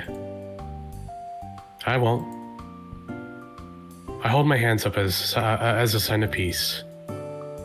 Sayori remains backed up away from me, a suspicious look on her face. She lets her guard down and comes closer. I dart forward and boop her on the nose, leaving an orange smear. Hey, meanie. I'm going to get you for that. Only if you can actually catch me. I laugh and dart away from her strike. Sayori has never been particularly coordinated. It's pretty easy to dodge her clumsy attempts. As she comes in for another swipe, I catch her wrists with my hands. She's squirming and wriggling, doing my best to escape my grip. Unfortunately, due to the slipperiness of the pumpkin coating on both of our hands, my grip isn't as strong as I'd like. She manages to twist her hand free and lands a respectable orange smear on my cheek. Aha. I told you. Her victory is short-lived, so I managed to return the favor down her neck. Whoa, okay. A truce. For real this time. No tricks? No. We still have to carve the pumpkins. Okay, fair enough. After we wash our hands, Sayori takes out a pen and starts to trace a face onto the pumpkin. I'm looking through the cupboards, trying to find a knife that's big enough. Ah, this one will do. How's this? I wander over to the left of Sayori. This is unfair. How is that a girl who was late to wake up and get ready and still... how is it that a girl who was late to wake up and get ready still smells really good? A faraway detached part of me vaguely remembers something my biology teacher was saying about pheromones. Well? Yeah, it smells great. Smells? Huh? Huh? Oh, sorry. Oh, damn, did I say smell instead of look? I guess I'm a little hungry. Yeah, that's perfect. I'll start carving it. There. Wow. That looks great. We make an awesome team, don't we? We sure do. What about for the other 2 pumpkins? I was thinking we could do a bat for this one. Or, and we can just keep it simple for the last one. Like carve boo into it? Sorry. Perfect. Well, here we go again. A while later and we're all done. Our handiwork sits proudly in front of us. Job well done. The others are gonna love them. I just realized. We must look like 2 proud parents. Except our kids are pumpkins. Sayori breaks out into giggles. Ghost. You've always been really funny, you know that?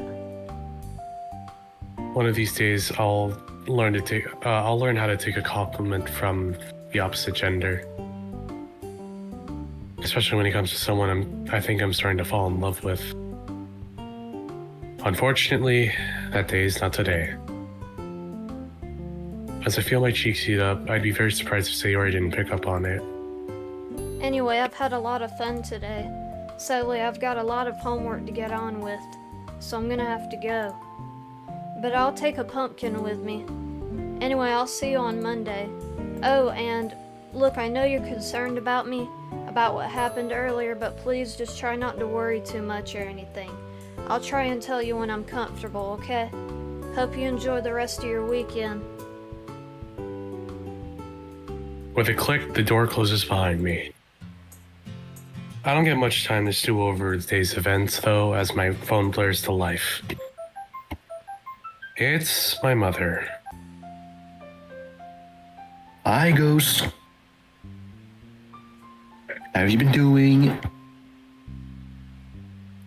Are you eating well? Whoa, Mom, slow down. I'm fine. School's going well. Sakurai started talking about World War I, so history's pretty enjoyable.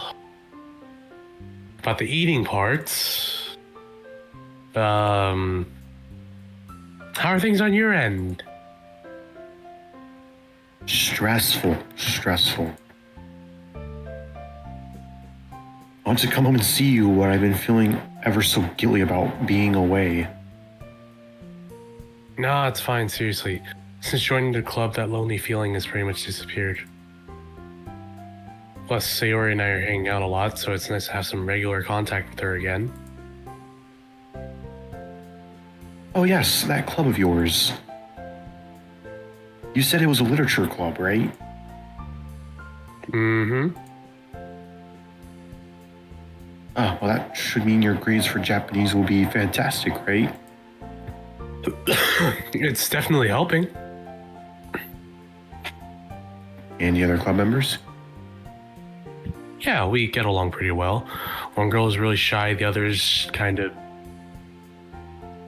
cold. But I think she's enough to get apart. Oh, and Monica's the president. Oh, Monica used to share classes with. The one you had a crush on? Mom! I didn't have a crush on her. Ghost, you're 18 already. You can admit when you like someone. I groaned loudly, causing my mom to break out into laughter.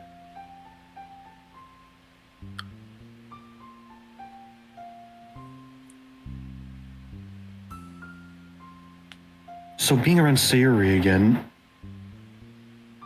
when I called you last week, you were on a date, at the park with her, right? Yeah. I'm so happy for both of you. She was always your best friend growing up. Although, perhaps it's a motherly intuition, but I get the feeling that you and Sayori... What about us? I sense her knowing smile even over the phone. Well, you tell me. Ooh. Okay. So that will lead to the good ending, Yeah. I guess. Okay, good. Ooh, yes. Oh. Well, truth be told. Well, truth be told, Mon. I think I really like her. Like, in that sense. Yes. I did think this day would come eventually. Look at my little boy all grown up. Oh, I love the girl. Mom! Sadi. I guess I should have seen this coming. Given the way you used to act around her as a kid. I was looking out for her, protecting her from things that scared her, sharing your food with her. Quite the gentleman you were. Really? You had your suspicions that early on? Motherly instincts, sweetheart. We share a laugh. It was confusing at first. I didn't really know what these new feelings were. I started to notice little things about her that I didn't see before. Like how pretty her eyes are, how nice she smells. Or how cute she looks when she's trying to concentrate. I sighed dreamily.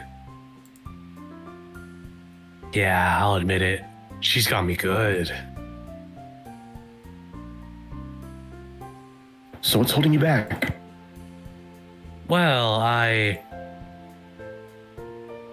don't really know girls that well.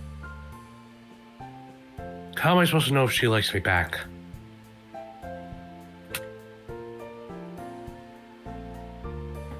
Teenage love. Well, look at it this way. When a girl likes you, she'll do a few things to try and signal that interest. Does she maintain eye contact with you a lot? Laugh your jokes? Offer to come with you to places or invite you along? Compliment you? Kind of? Yeah? I mean, a lot of these things, yeah. But sometimes she acts a bit off. As in, there are days where she doesn't really want to talk to me or anyone else. There's something that she's hiding, where she keeps her walls up and doesn't let me in. Like today, she was having a really bad nightmare. Saying stuff like she's really tired and she feels bad for being useless. She never wants to talk about it and just brushes me off whenever I try to help her.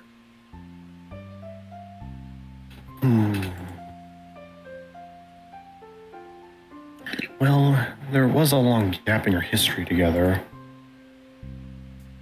Perhaps something happened in her life, something that she isn't ready to share just yet. Patience is virtue, sweetheart. You'll have to understand it from her perspective. Sometimes people just don't want to share. I know it must be frustrating. You want to help, but she's just not letting you.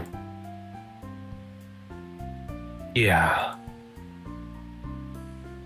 As much as we would like to, sometimes we can't just force ourselves into someone's life like that. Besides, we have no idea what her reasoning is. I'm sure she'll tell you when she feels comfortable doing so. But doesn't that mean she doesn't trust me yet? Not necessarily. From what you've told me, she enjoys spending time.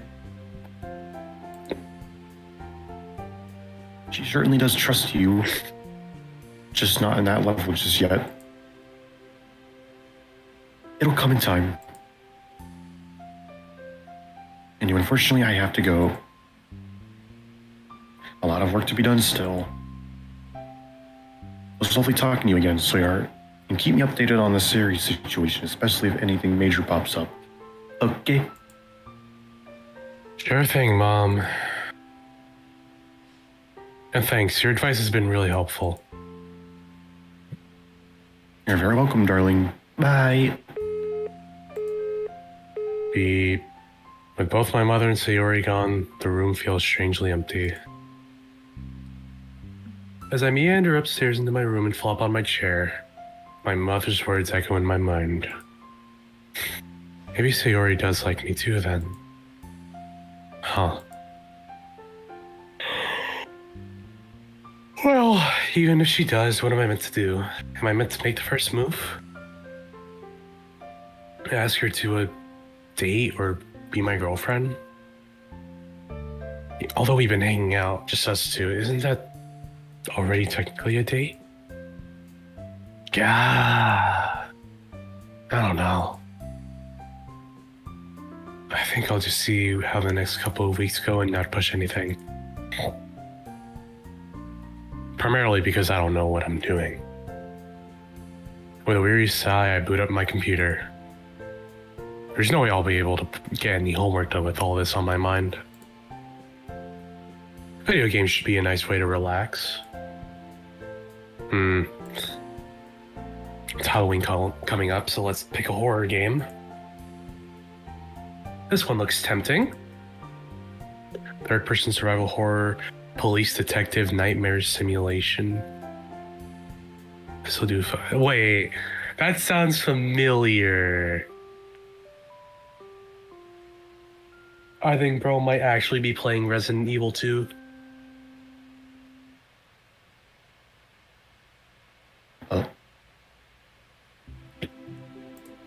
Man, do I regret...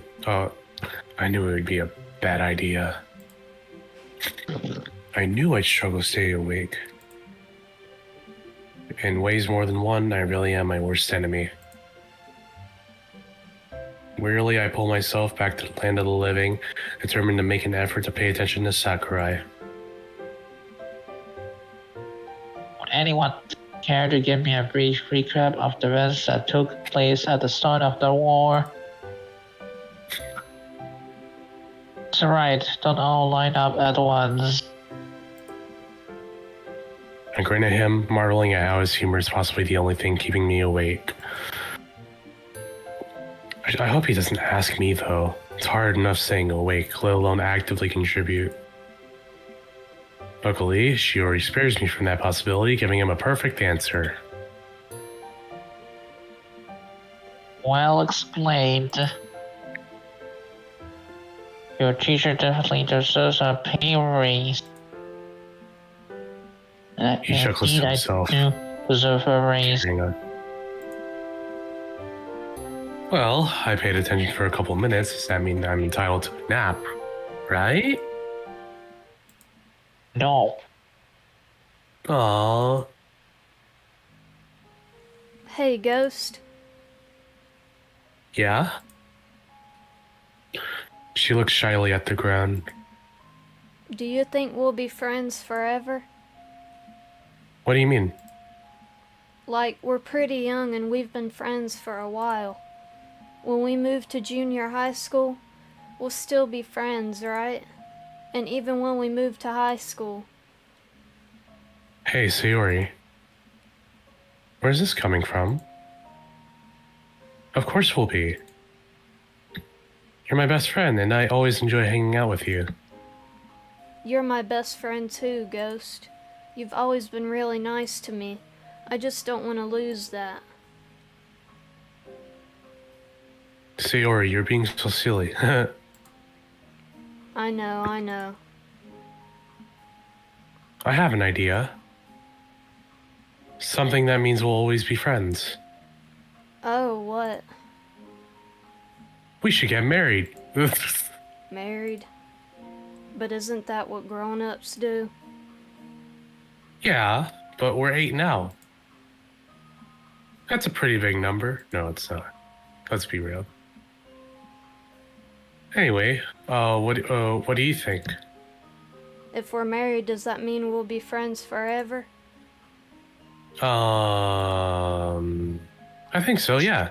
I mean, my parents are friends and they're married, so that must mean that's how it works. Right? Okay, how do we undo it then? I think you have to get a grown-up to say it. Let me go find Mommy, hang on. Mommy.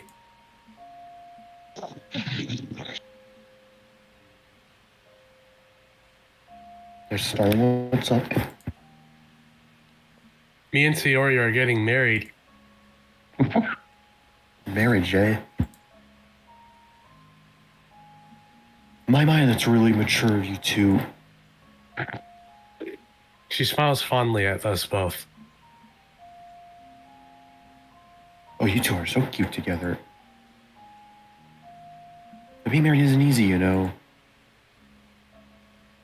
You have to support each other, and more importantly, you have to do special things for your partner. Like what? Mom leans forward, a playful look in her eyes. Things like sharing a chocolate, Sayori. Sayori gasps.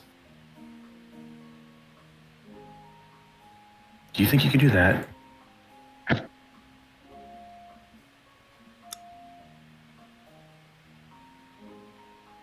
And Ghost, you'll have to compromise too. What does that mean? Let's say that one day you wanted to play video games, but Sayori wanted to go to the park. What would you do?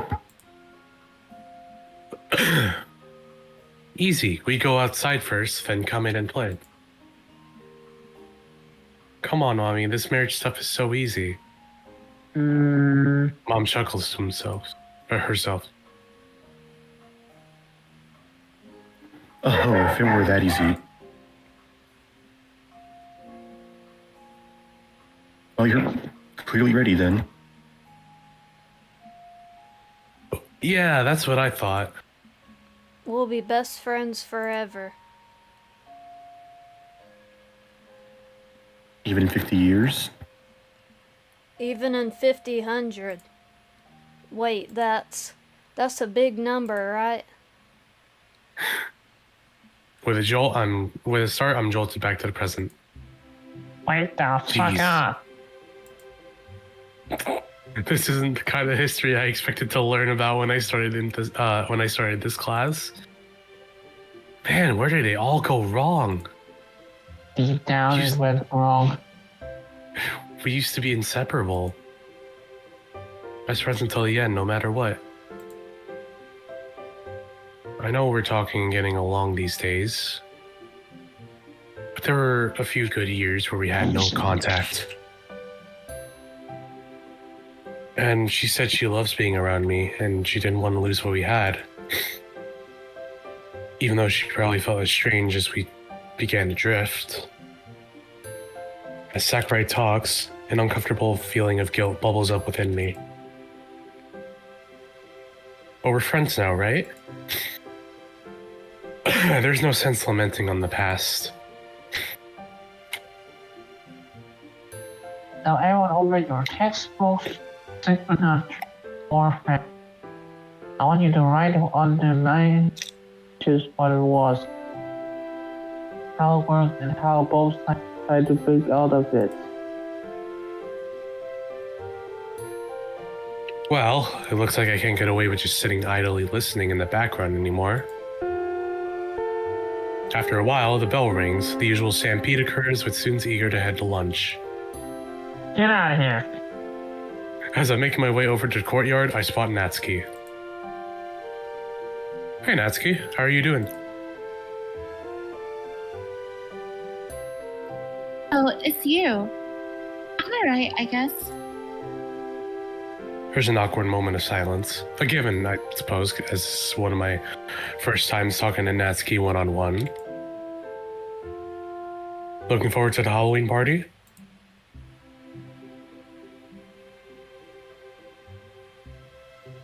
Would be fun, I guess.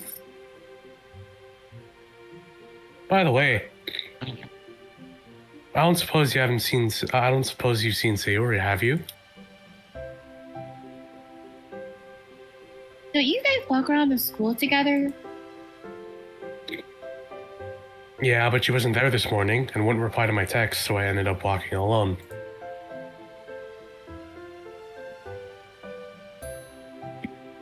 Oh, weird.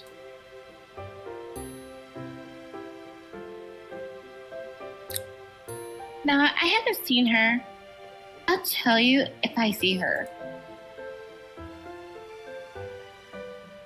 Thanks. I'm on my way to have lunch. If you want to join. No, I'm good. I've already eaten. Anyway. Oh, okay. See you around then. She dismissively waves and turns away. I wonder if she's like this with anyone she meets. I don't have much time to ponder the question as I once again spot Yuri on my way to the courtyard.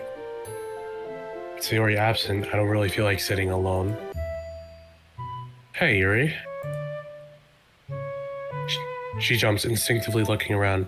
At first she's clearly startled, although a gentle, if slightly nervous smile slowly replaces the look of surprise.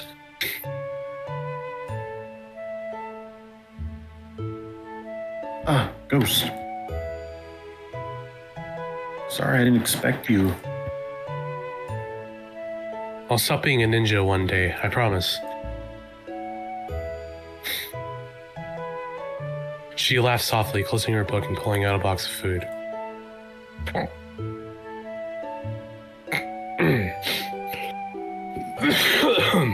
Sorry. I was on my way to the courtyard to eat and I was wondering,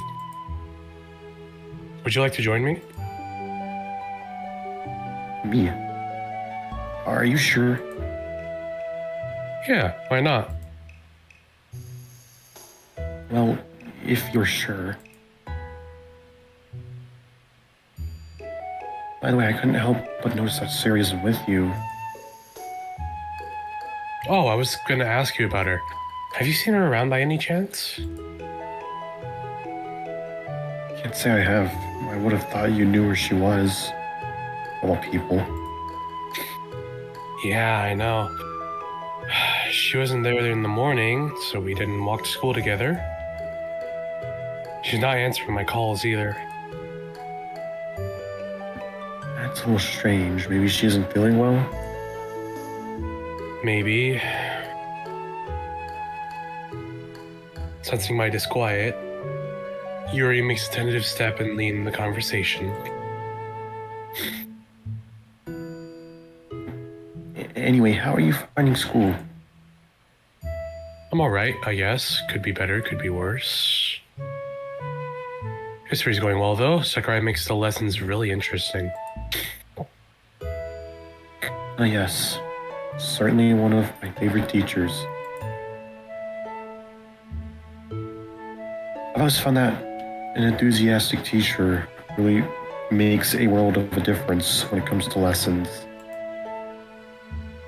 Pretty much, yeah.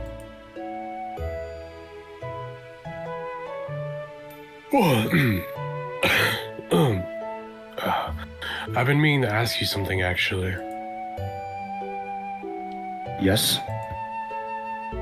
What are your thoughts on Halloween?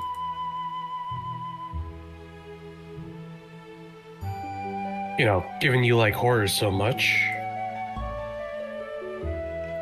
Well... Are you sure you want to know? I hate to bore you. Not at all. I asked you specifically, after all. It wouldn't bore me in the slightest.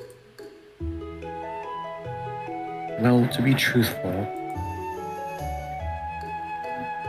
most people typically feel frightened by all the monsters and horror villains that come out to play.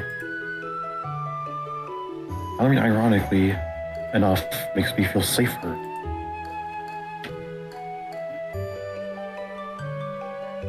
Why's that? I feel like I belong, if that makes sense. That's not weird, is it?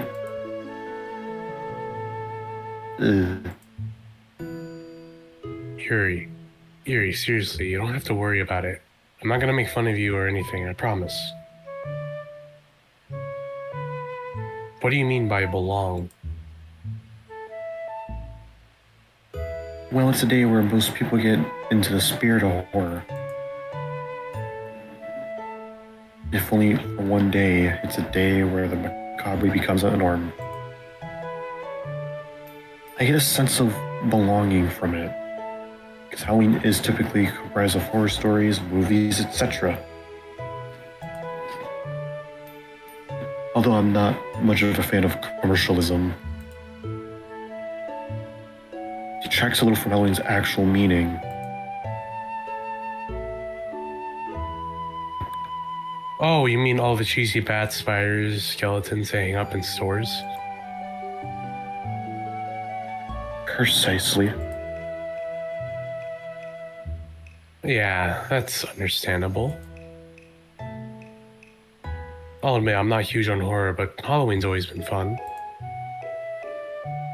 Sayori and I used to prank each other, scare each other with stories, that sort of thing. Obviously, we haven't done that in a good few years. Another pang of guilt. Spending such a day with someone else. That's me. Oh, sorry. Sorry, my bad. Spending such a day with someone else. I imagine that must be wonderful to share. It's definitely something. We carved pumpkins together over the weekend. We'll be bringing them to the club, actually, so you can check them out. I look forward to it. Back to your initial question, though. As frightening as horror villains can be, I would be hard-pressed to deny that their personalities or motives are interesting. Take Frankenstein's monster, for instance. The very fact it isn't given a name, only referred to as the monster, makes you think it would behave like a mindless beast. Yet once it's created, it is unaware of its own identity and even becomes frightened. It's even able to forge relationships with a family of peasants, even saves a human girl. Yet it is continuously misunderstood, even being shot for its efforts. Even after being mistreated by its creator, it still mourns the creator's death. Hardly the behavior and emotion you would expect a typical monster to display, don't you think?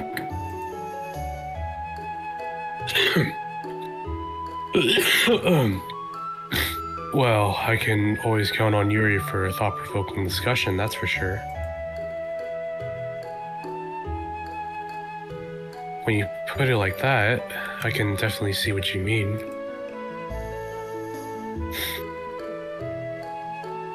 I guess just by labeling something as a monster, people automatically assume it'll behave like one, right?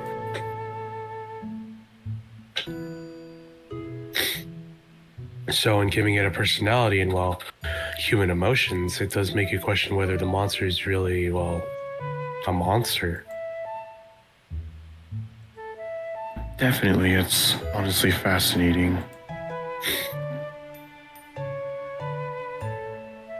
The rest of the lunch break passes by in the blur. Before I know it, the bell is rung and it's time to go.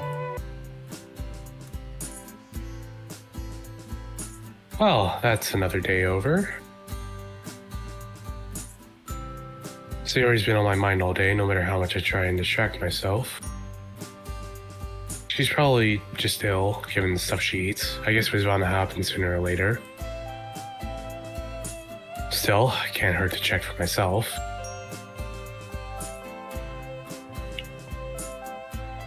Hey, Sayori. It's me. Was just wondering if you were okay, you know, because you didn't come to school today. There's a muffled shuffling as I hear footsteps slowly walk towards the door. You didn't have to. I just wasn't feeling well, that's all. I've been trying to sleep it off, so that's why I missed your calls. Sorry. No worries. Hey, what do you have? A sore throat? Fever? I've just got a really bad Nice to hear, in headache. fact. And I'm feeling really dizzy. I can get some stuff from the pharmacy if you like. Should make you feel better. No, it's okay. I think I'll be fine. Don't you worry about me. As she's talking, I can't help but notice what a mess the room is.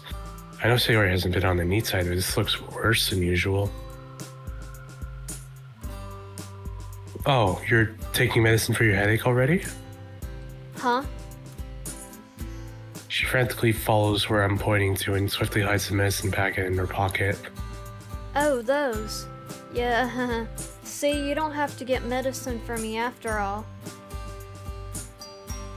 Right. Anyway, I'm sorry if I'm not in the mood to talk. This headache is a real meanie. If you don't mind, I'm going to try and get some more sleep. See ya. Sayori, wait. What is it, Ghost? Look, I know you're concerned about me and it's really sweet, but for once, can you just stop it? I'm okay, I'm just really tired of not feeling myself. I stare at her, hurt. I'm sorry. I didn't mean to snap at you, I'm just really not in a good mood right now. It's okay. I guess it's on me for worrying too much. Well, I hope you feel better soon, Sayori. Soft click of the door is my only response.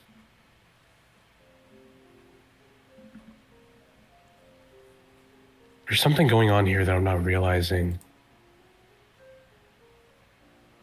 Nightmares, the day where she's not herself, the refusal to ask for my help.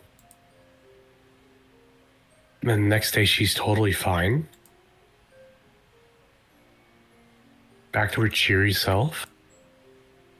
God. Am I just overreacting? Maybe I do just worry about her too much.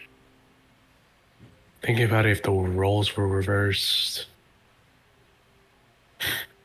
would I find her overbearing?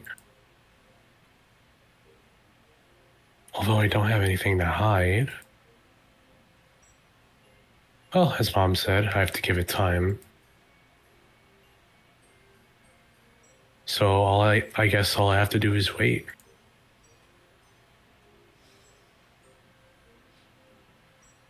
Hopefully it'll be that simple.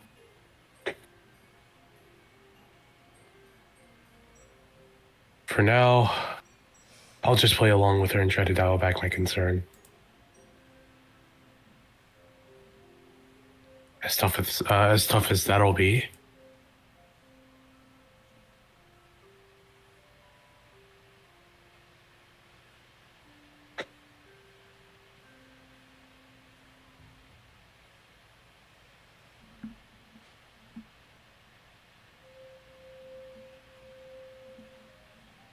The refreshing Christmas in the air. A vibrant flurry of reds and oranges and yellows gently swirling together from the treetops. It's definitely autumn. And with autumn comes Halloween. While I'm not into horror as much as someone is into fury, I've always enjoyed Halloween. It gives a good excuse to indulge in all things horror, not to mention prank friends and enemies. Man, Sayori and I used to go all out on each other when it came to Halloween pranks. Speaking of, she's late, as usual. Sayori, there you are. Hurry up or we're gonna miss out on all the fun. What? I'm going as fast as I can. I took a little nap after school, so I was putting on my costume. A little nap, huh? Something tells me that this nap was more than just a cat nap. Well, you still look pretty nice at least. A cowgirl, huh? Liking the Halloween twist on it. Has a really cool vibe to it. You look great as well, Ghost. I haven't seen you in a costume for ages. It's really bringing back memories. Thanks. Yeah, can you believe I actually put effort into this? I laughed to myself. There I was thinking I'd outgrown Halloween, yet here I am. Well, you have to. It's Halloween after all. I just wonder what the others are gonna look like. A question lingers in my head as we make our way to school. Along the way, I spot a couple of other people also dressed up. One guy doesn't look too out of the ordinary. Brown fedora, red and green sweater. It's his glove that's a giveaway. It sports a row of blades. Upon closer inspection, his face looks charred and burnt. Impressive makeup, to say the least. Freddy Krueger, what the fuck? Sayori flinches as she passes him. Well, I don't like the look of that guy. I bet he'll give me nightmares. Yeah, only on Elm Street. Whether that was an intentional pun or not is up for debate. Ooh, look at them, Ghost. I can't help but grin as I see what Sayori's pointing to. A group effort, with one person in a brown Great Dane dog onesie. Next to him stands a nervous-looking guy with shaggy brown hair while... Oh, okay. While a confident-looking blonde man leads the pack accompanied by two women. It's a pretty big contrast from the costume we saw beforehand. Oh my god, it's Scooby-Doo. Holy shit. The walk to school feels like a parade with a variety of characters ranging from horror to cute, west to eastern. A creepy-looking pale girl with jet black hair covering her face ambles past us word Sayori clings to me. Yo! Why do people have to dress up so scarily? Well, it is Halloween. I know. It's just that some of these costumes and the makeup are so convincing. I squeeze her hand gently. Sayori, they're just people having fun. Look, I'll say hello to the next one. You'll see they're just celebrating Halloween. There's nothing to be afraid of. She doesn't look very convinced, but nods anyway. Next person to walk by us doesn't look too scary. Kind of looks like a janitor with dark overalls and expressionless white mask. What? Sure, the mask is a little unsettling, but at least he... Okay, never mind, he's got a huge knife. Hey, nice costume. The masked man doesn't reply, though he does stop walking. Now he's just staring there wordlessly, looking at us both. I don't think this is doing Sayori I almost said flavors, any favors. You, on your way to a party? No response. He tilts his head as his fingers fiddle with the hilt of the knife. Well, Sayori tugs at my sleeve as the man carries on walking. Maybe he was a mime. Sure, let's go with that. School grounds look completely different at night. With the lights out and usual noises absent, the whole building has a totally different vibe. I can't help but shiver slightly as we draw closer. It's crazy how the hustle and bustle of the place really brings it to life.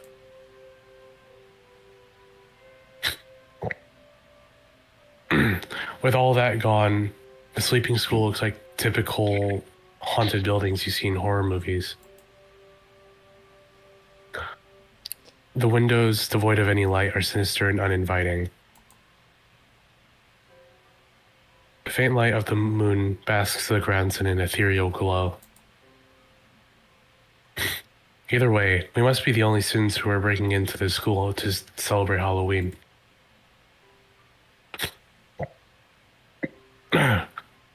Hardly the most wild of places to break into, but the sight in front of me confirms that it's perfect for the festivity. Ghost? Don't tell me you're scared, Sayori. Hey, you are too. I puff my chest out in the comedic display of faux bravado. I am not. She playfully rolls her eyes. If you say so. By the way, where are the others? Who's that? I have zero clue.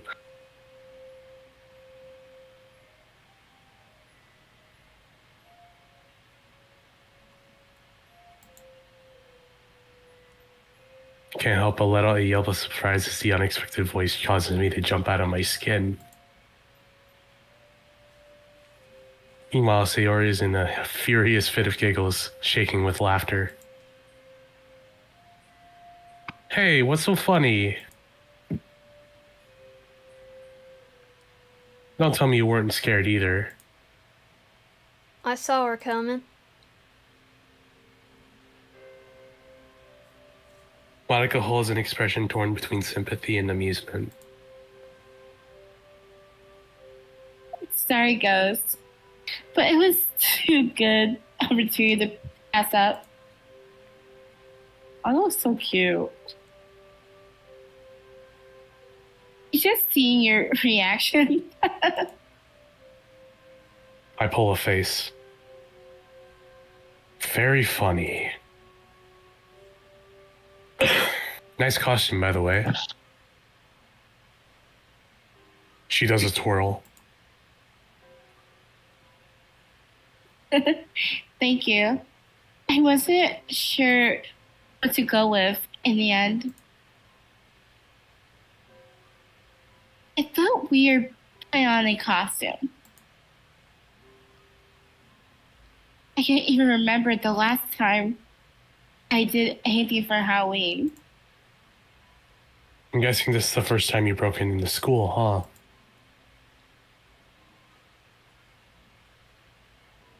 You should be proud of that, Ghost. Aw, come on, Monica. Where's your rebellious teenage spirit? You're a witch, after all. Aren't they supposed to get up to mischief? Yeah, come on, it'll be a lot of fun. No one will find out.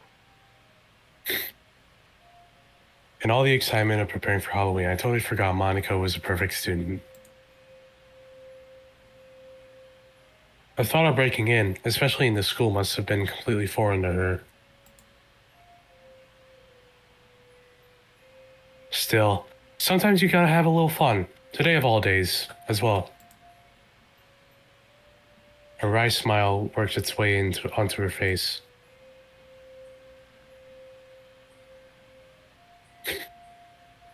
As for today,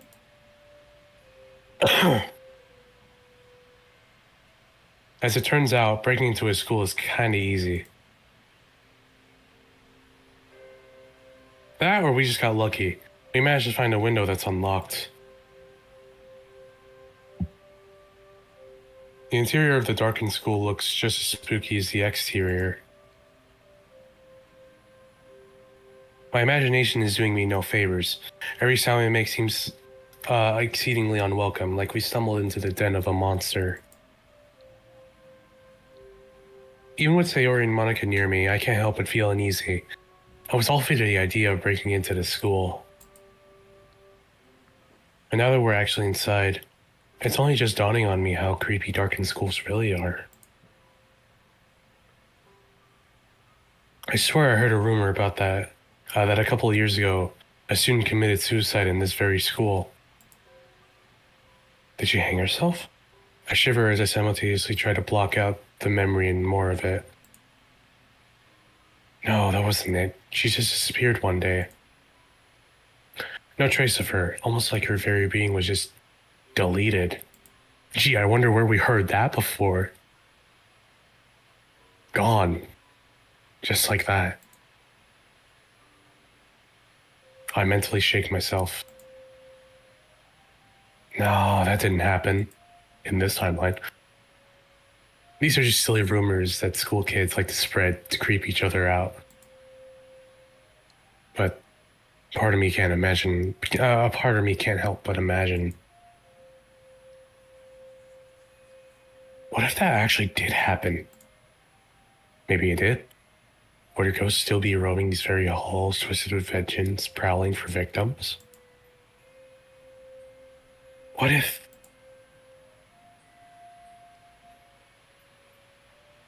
Here we are.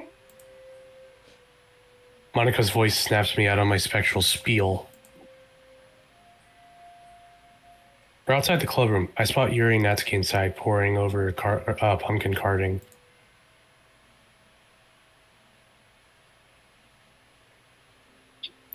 It's a shame we're doing it in this room. Huh? Why? Well, it's Halloween, right?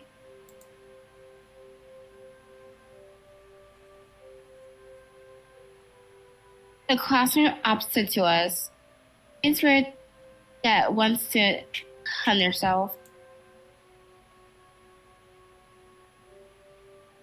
I freeze as Monica winks at me, opening the door. Hey guys.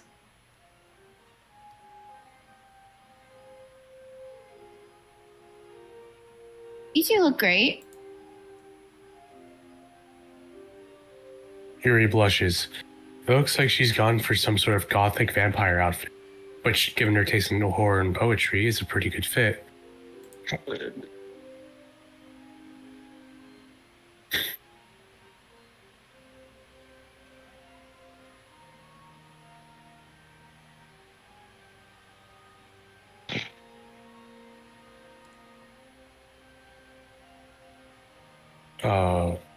Barber? Who's Uber?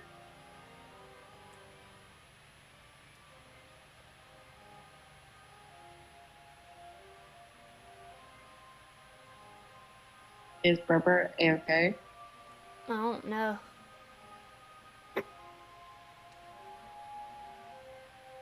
Do we need someone to take over? Probably.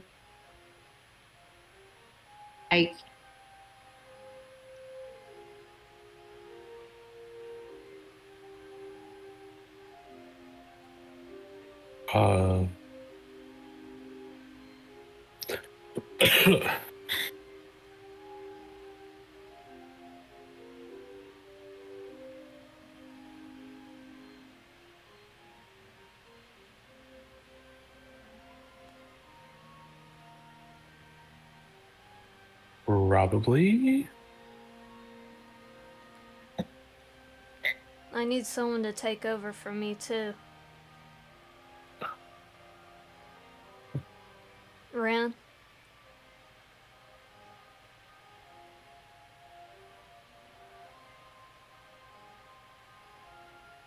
Ren? Huh? What? I need you to take over for me. For the rest of the stream. Oh. You'll be Sayori. But someone needs to be Yuri too. I can't. I guess I could be your. Okay. Hey, I'm taking on 3 kind of major roles. Yeah, dude. Tough luck for me. But I will. Wait, Ghost, do you want the Yuri? Huh?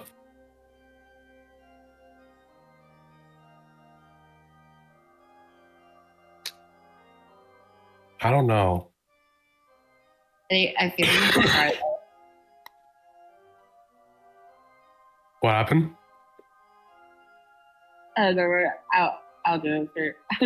I'll take one for the team.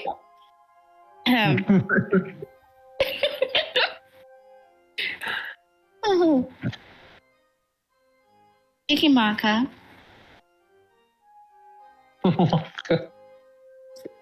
Stop making me laugh. I can't do the voice of my laughing. Sound like you said Marka, not Monica. It's a Marka, dude.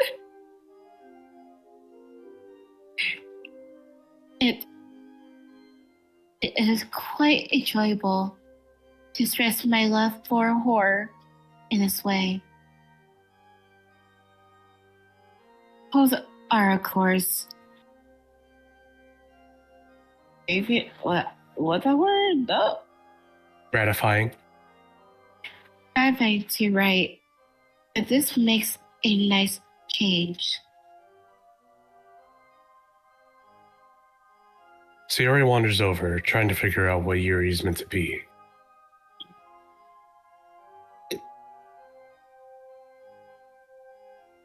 Friend?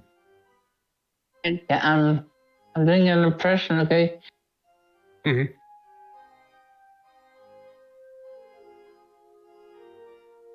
Bye!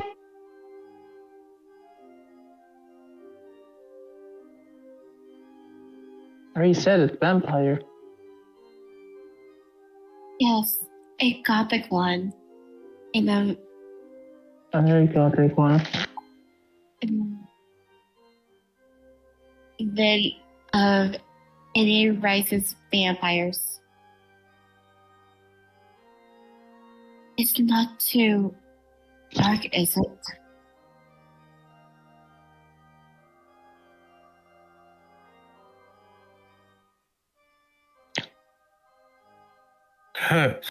Relax, Yuri. It's Halloween. It's pretty much a day dedicated to horror. It's fitting.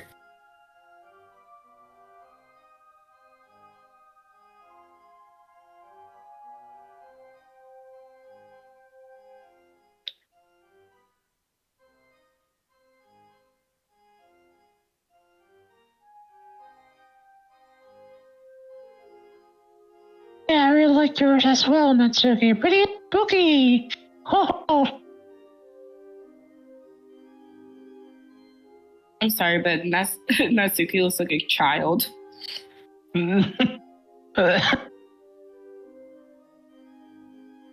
Should be your next for today.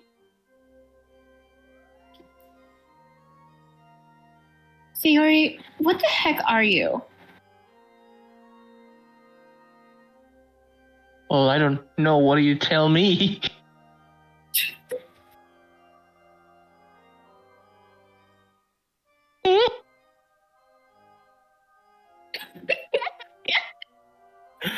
That name is so perfect. Nat. Hate that. Oh. What's your name? That's spooky. Is that gonna be my government name now? It's Only fitting. only for the day of Halloween. Oh my god. I'm dying. Oh my god. Natsuki, or I should say Nat Spooky, looks at Monica and Yuri in a desperate plea. New legal name, by the way. New legal name just dropped. Amazing. After getting no response, she sighs deeply and starts up again. Sayori. Yes? Not spooky? I'm going to murder you. You call me that.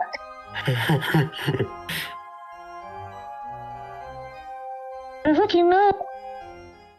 This is the sort of thing I turned all day. I heard my leg. Everyone but Sayori breaks into laughter. That's super me. Oh. Sorry, but it's the truth.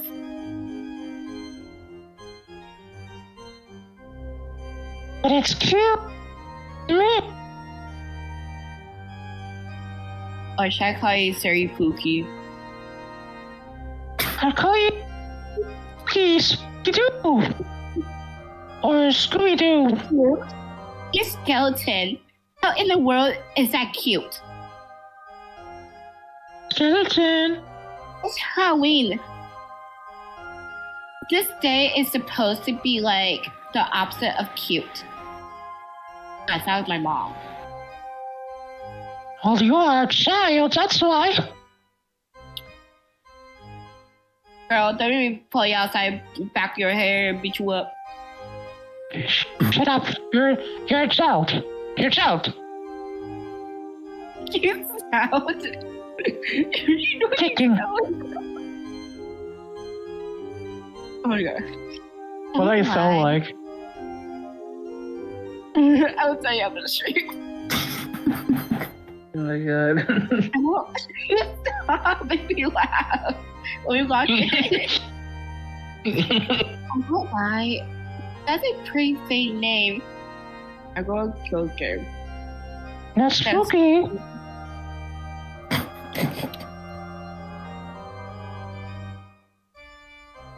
He grinned.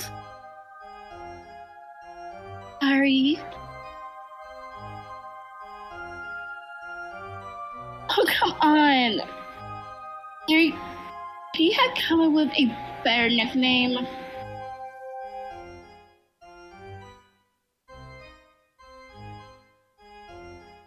Yuri? Yuri! You're putting me on the spot here, Natsuki. Also, yes, I have returned. Hey, Natsuki, how about I just calling you Sans or Papyrus? Papyrus? Fire. Papyrus. Please, no spaghetti, please. I'm done with the jokes. I regret it. At least she didn't call her Nat Spook. God, who kills Ghost. Sorry, I really can't deny Sayori her moment of glory. Let's talk about this. Fine, but only if I give her the dumb nickname too.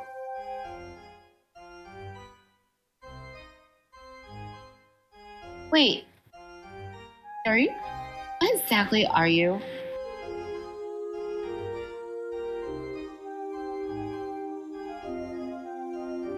A cowgirl, right? This model. To you. Sayori tips her hat down and adopts a southern cowboy drawl. It's noon. Yo, Overwatch reference. Yeah. Wow. Not a very good one. Sayori's hitting that Cassidy ult. There's silence for a moment.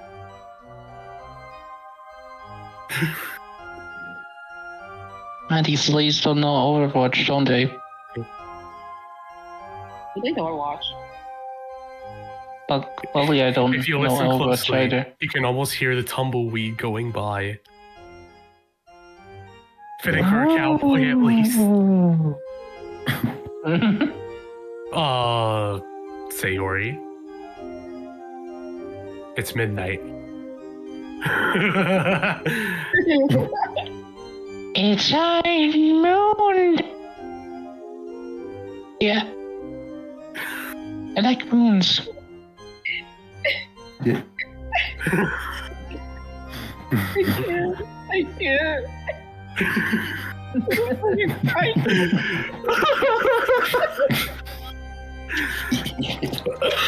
I'm watching too many.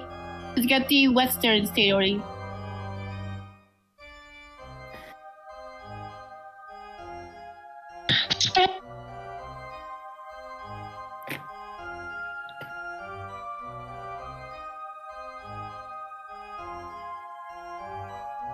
I'm just hungry. I could just go for spaghetti right now. Spaghetti. This is part of the reason why I like Halloween. It really brings everyone together, even in the premise of the festivity is a bit dark. You're dark. Super dark. I figured you'd like Halloween the most, Yuri. Not because she's edgy. It's very much a day dedicated to horror.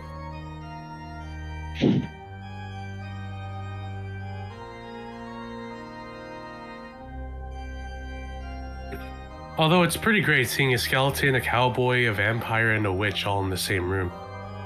I should have been an animatronic instead. You know, like Freddy Fazbear or something.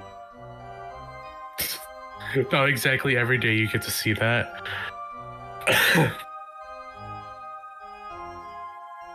Remember, all the things we get up to. All pretty. They're not so the best.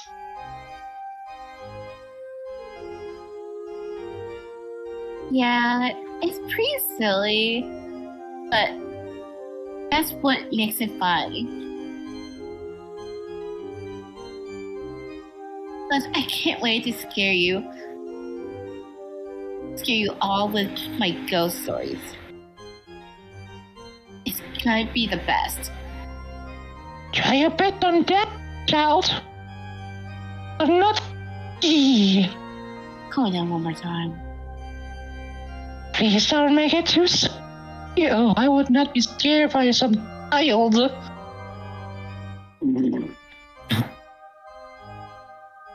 We already passed a bunch of people in terrifying outfits on the way here. Especially with some serial killer on the loose. Or a guy with a glove made of knives. Hey, what is it? It's some kind of guy called Freddy or something, or Freddy Krueger, or I don't know. Maybe Freddy Fazbear.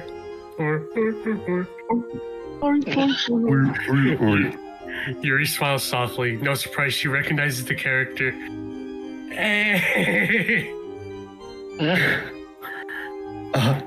You won't sleep well tonight, will you, Sayori? Sorry, Sayori.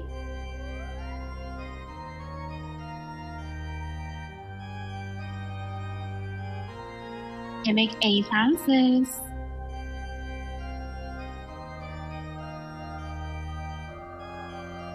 We all share a collective laugh as Sayori pouts.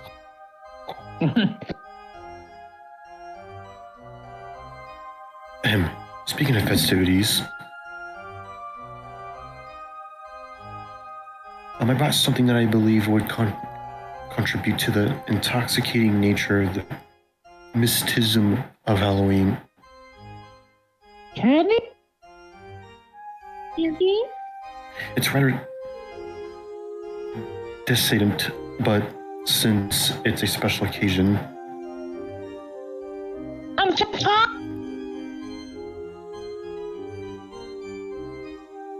Yuri slides a slender black wine bottle out of her bag. What? What? Its glass takes on an alluring shine beneath the fluorescent lights. Holy shit, they're gonna get drunk. What? Nice. Let's get drunk. I was able to find a nice Chianti. The hell is that Chianti? No idea.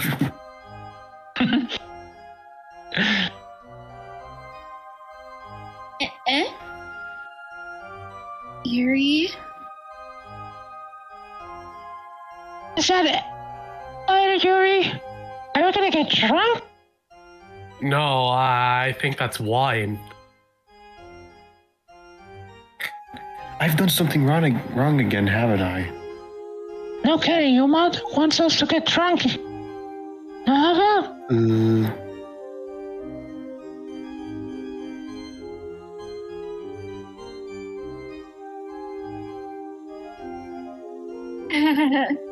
I don't think alcoholic drinks are allowed on school grounds.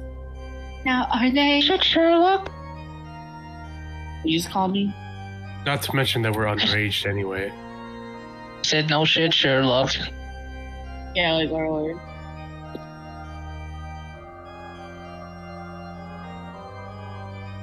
I'm sorry, I just thought that given that we're trespassing anyway. I don't know what I was thinking, and now the atmosphere is ruined too. It's fine, Yuri. At least you didn't bring it during regular club meeting. Maybe she did.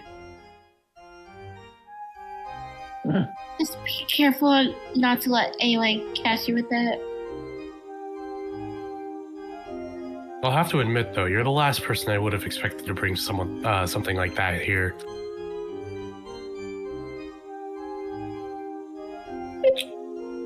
Yeah, you must be under the influence of the witching hour or something.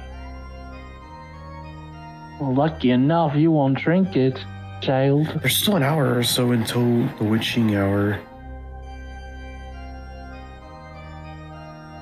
You know what I mean? Nobody does know. It's okay, Al. That is story.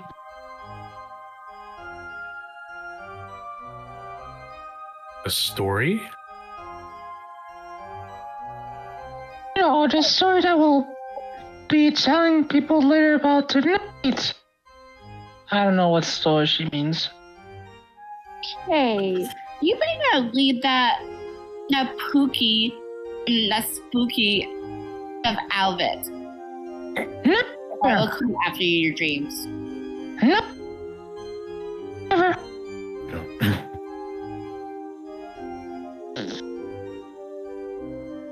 Sayori. That's spooky. Alright. Cut out, you two. I feel like the mother of the group. No. Yours? Mommy? Where? My new mommy? To be honest though, I am a bit curious about the wine tastes. Oh, come on, Maka. Are you supposed to be the responsible one here? See, mother of the group. Jeez, and you're the child. You're the one from this family. You better shut up. Okay. She casts a wistful gaze at the wine as she says that, though. Sayori and Natsuki seem to be glancing at the bottle curiously as well, while Yuri hesitantly stows it back in her bag. Okay, everyone. Let's move on to the main event. Shall we?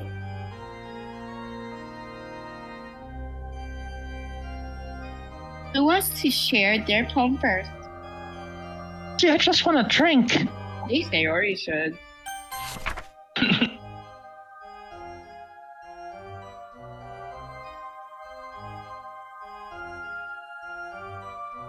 Just gonna read it. Will you carry cursive? Sayori? I have to read it. Yeah. Unless you want someone else to read it. I'm gonna try. Oh, okay. My old friend. This is a dark and hollow thing that falls close unto me, blinks.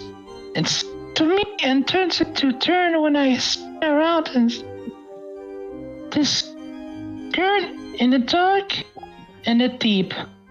The faintest shape that I keep, it goes away when the sunlight shines. Shines sweet and warm and kind. But does it really? Is it good? Or does it simply keep on? Is it really hitting there from beneath the chair? From atop the stairs? Nowhere to but yet everywhere. In the corner in the gap, I stare in and looks back. Waiting down. Turning out. That was very interesting, Sayori. I always enjoy seeing a poet step out of their comfort zone a little bit, especially when it comes to writing horror. What?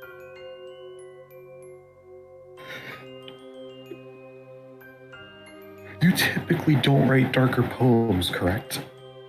Nuh-uh. Unless I misinterpreted. No, you're right, Yuri. I don't. It was a real change of pace. It was fun and spooky. I'm glad my suggestion has gone down well then. I messed up the voice. Sorry. I figured it would be fame for the occasion.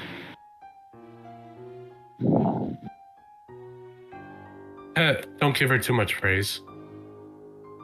She'll start thinking she's the next Stephen King. Oh, no. Hey.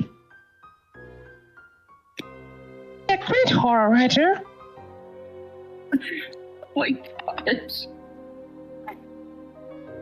Actually, no, wait, I wouldn't be Stephen King after all. Not big on, just scary stuff.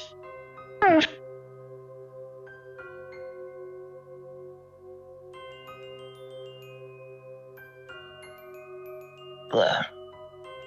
Makes sense. Ghost. What's this poem about anyway? Sorry, my bad. I'm just suffering. Oh. What's about? I think it's about. I don't know.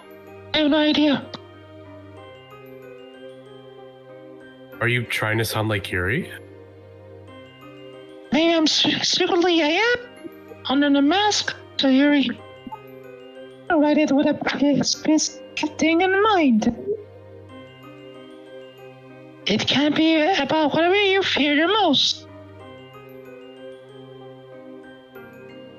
Hiding away always too, never leaving. Even when you think it's all and rainbows, there's always a dark side in it. Behind that, it never truly goes away. So it can be whatever you think it is. Terrible secret that scares you, terrible fear of the dark or nightmare. It could be made up, or it could be real. Okay. It doesn't just scare you. Hey, whatever it treats you as well. A bit. And what scariest knowing it's always there. Poof. She's gone. Holy crap. It's safe to say that no one expected that from her. A temporary silence in the room confirms that. Asky frowns, evidently not. That's spooky. My bad. That's spooky. I That spooky frowns, evidently nonplussed by what she's just heard. Even the cool, calm, collected Monica looks a little taken aback. Yuri, on the other hand, smiles contentedly, seemingly unfazed by the somber explanation coming from Sayori's mouth. Wow. Okay, it's not just me that didn't see that coming, right? Laughter fills the club room.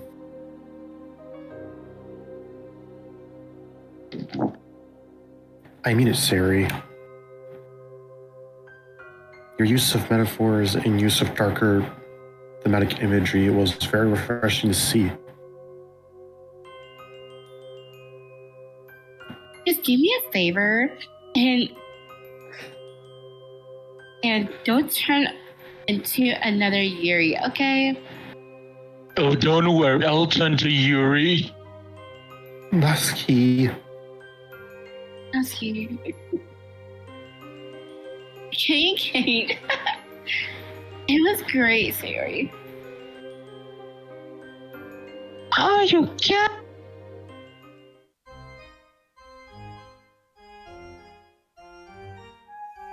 Alright, who next? Yuri. Okay. Oh god, curse of my worst enemy. Oh my god, I cannot regress me. Well, good luck with that. Anybody recursive? Uh-huh. What does this say? Ethereal. I can read it for you. I can kind of read Okay. it. Sound like it's just internal. My eyes are good, I swear. Alright. Go first. Somber sounds of midnight malice float around a chastised chalice. Riding otherworldly winds, letters torn from nails pinned. A looming figure takes my hand, leading me through sympathy canned? Yeah, sympathy canned. Cumbersome weights ride my shoulders, I mean.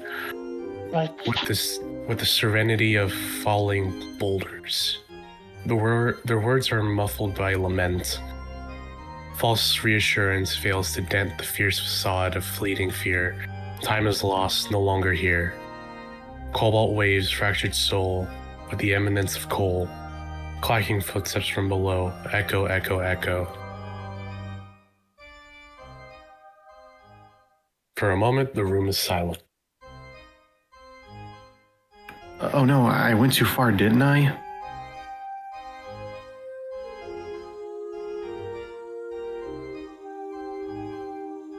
No. It's just kind of thing we're looking for.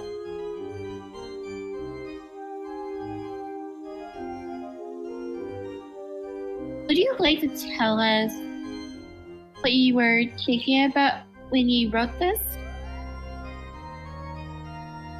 Okay.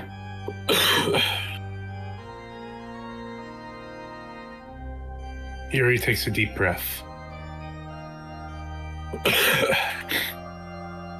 It's a bit hard to describe, but sometimes there are nights where my mind just seems to be full of noise. I'll also have to be back. Oh, Just for a sec. so someone might have to take over for a little bit. I mean, I can take over. All right. I swear, I can hear.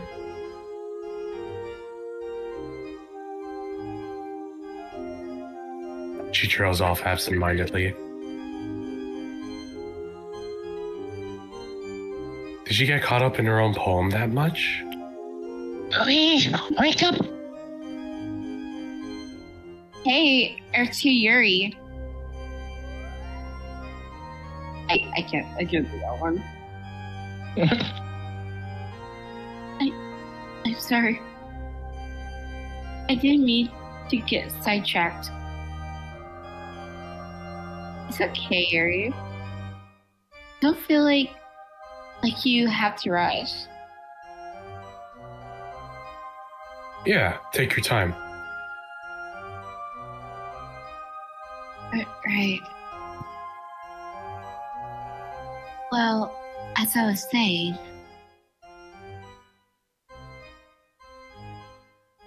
I wanted to try and capture the feelings one I have on a bit of a dark night.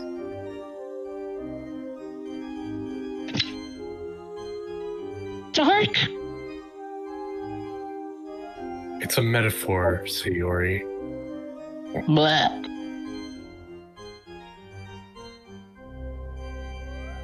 I think Yuri's trying to talk about when people are going through a dark time, or a difficult time. That's right.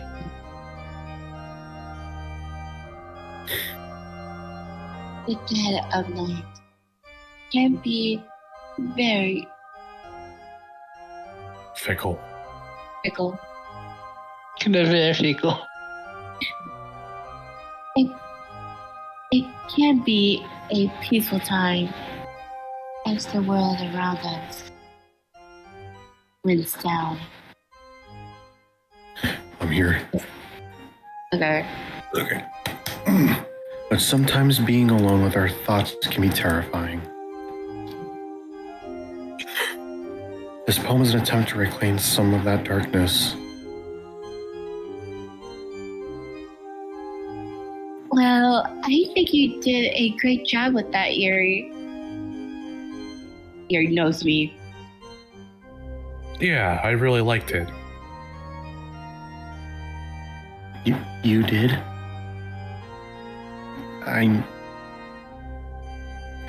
Thank you.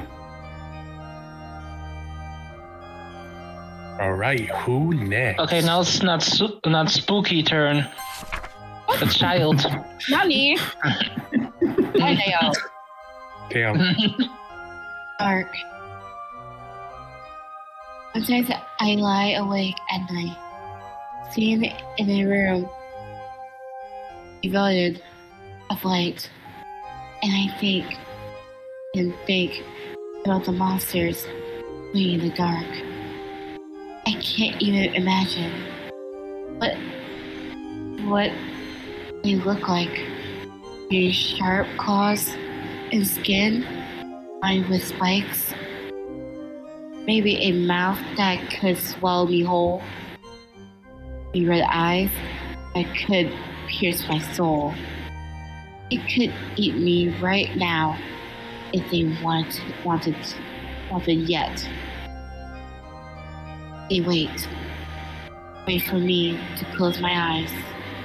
Wait for me to dream of the light. Wait for me, perfect moment to strike. But now I'm thinking about the monsters, and I'm still laying awake in the dark. Yeah. I know it's not great. Actually, I quite like it, Natsuki. It's pretty obvious that horror is stepping out of your comfort zone. That's why she's a child. I thought you said deja vu for a minute. I'm like, what? No. No, I said that's why she's a child. Hey, don't target the child. But you did an what's that word?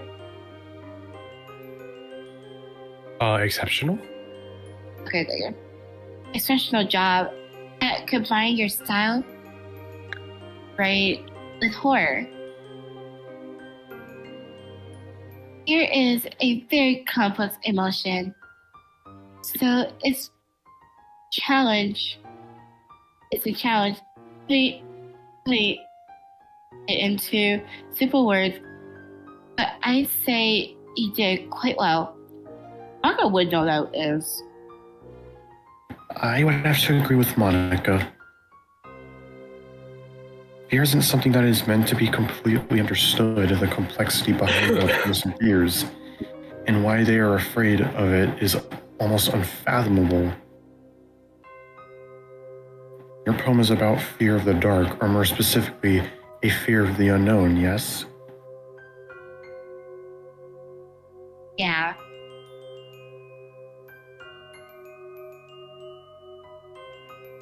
Because I don't like not knowing what's there. I don't like not feeling safe.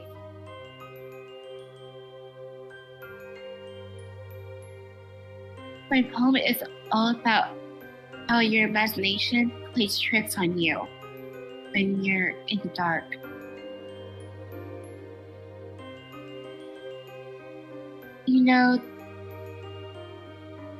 There's no such thing as monsters, but like you can never be completely sure.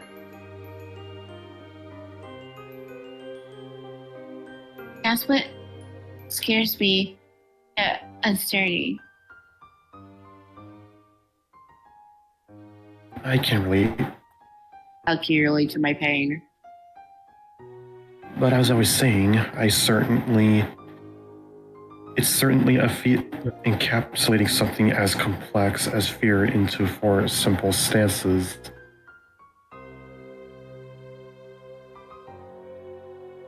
Statsky smells probably. That's spooky. What can I say? I'm good at what I do. Yeah, well done, that's spooky.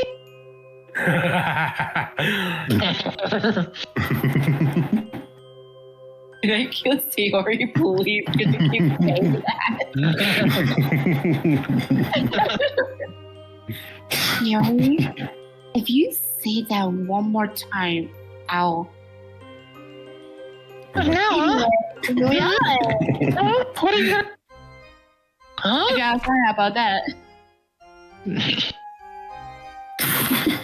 Wait, this Monica? Bro, Yes. Yeah. Monica, that's all. Okay, I'm thinking Bro, Monica, that's so short and awful.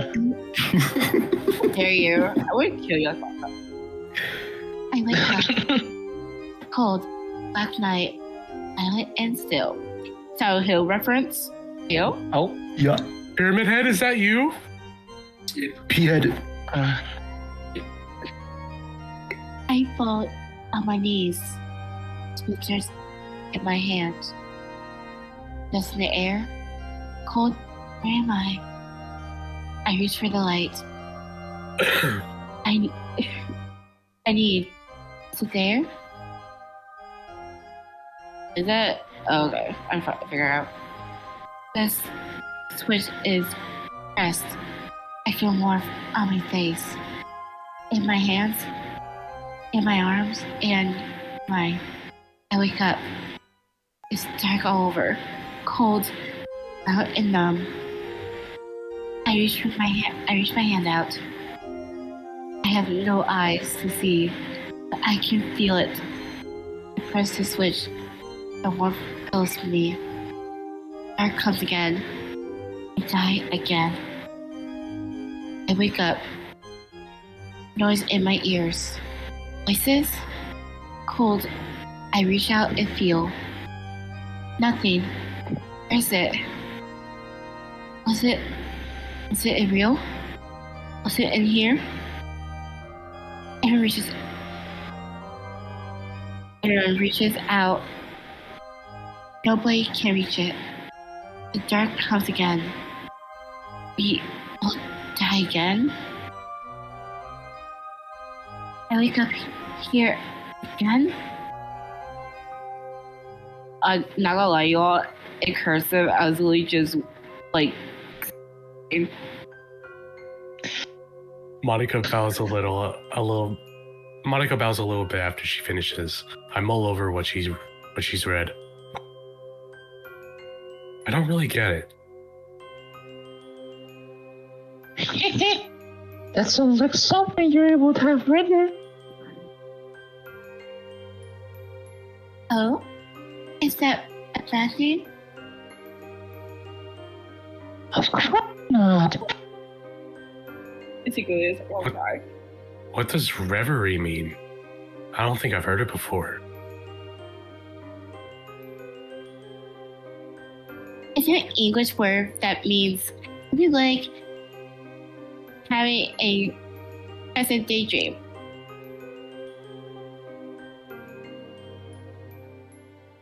But it comes from a French word that means madness.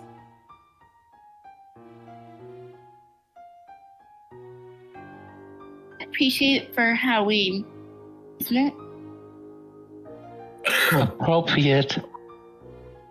Monica's smile is looking a bit more sinister than normal somehow.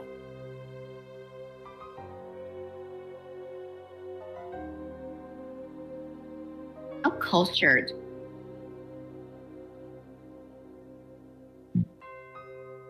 Yuri looks a little distressed at the implication of Natsuki's sarcasm, and the idea that Monica's poem was sounded like something she might have written.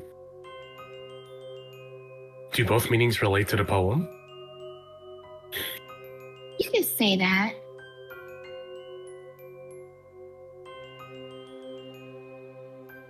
What do you mean?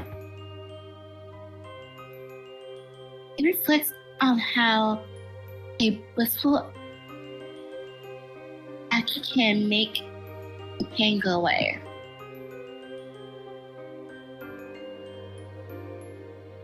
For a little while.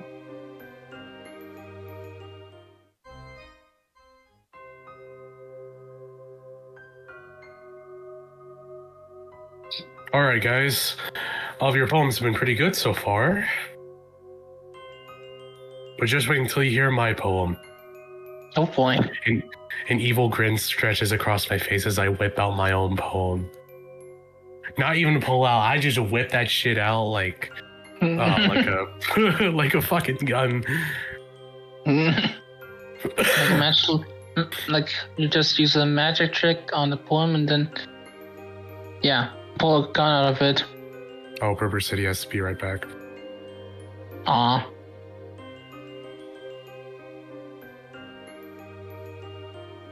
Darn.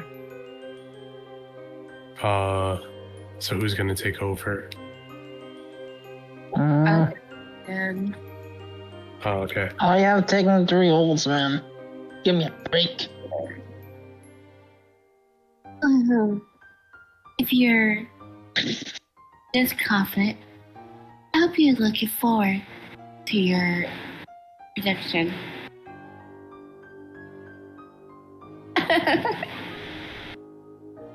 Did you put an extra effort in this one, Ghost? Well, not quite. Why didn't you?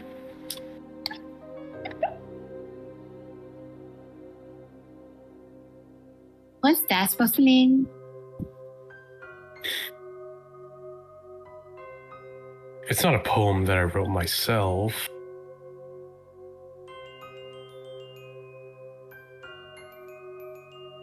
Ghost. But I promise you that it's very appropriate for the occasion. This is a poem that has an urban legend attached to it. Supposedly, if you read it out loud, you'll be cursed that something tragic happens to you. Maybe even death. Oh, wow! That's so scary! Scary. I know, right? It's great. Hello, Pervert. This poem is titled Tomina's Hell, written by a poet named Saijo Yasu. What the hell Okay, that just- means? I don't know, actually. Who knows? And it just so happens that this is the poem that I will be reading to you all. Ooh. at this very moment.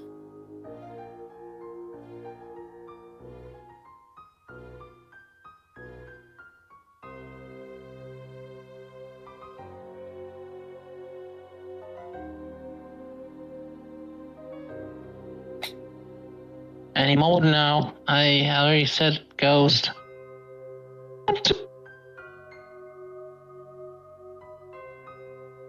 What if something that really happens to you?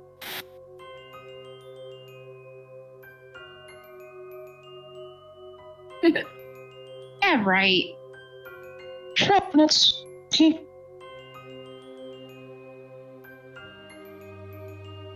It's called a urban legend for a reason, you know.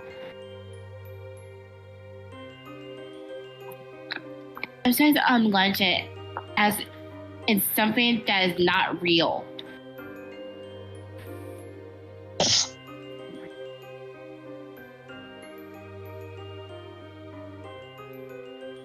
I like to see the data on all the people who've read the poem so far.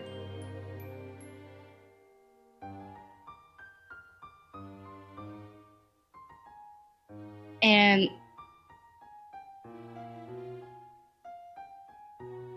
is it just practically?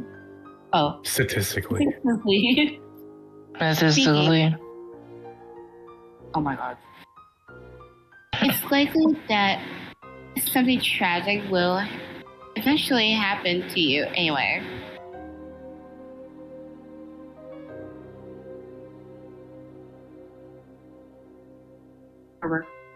Berber? We know you're back.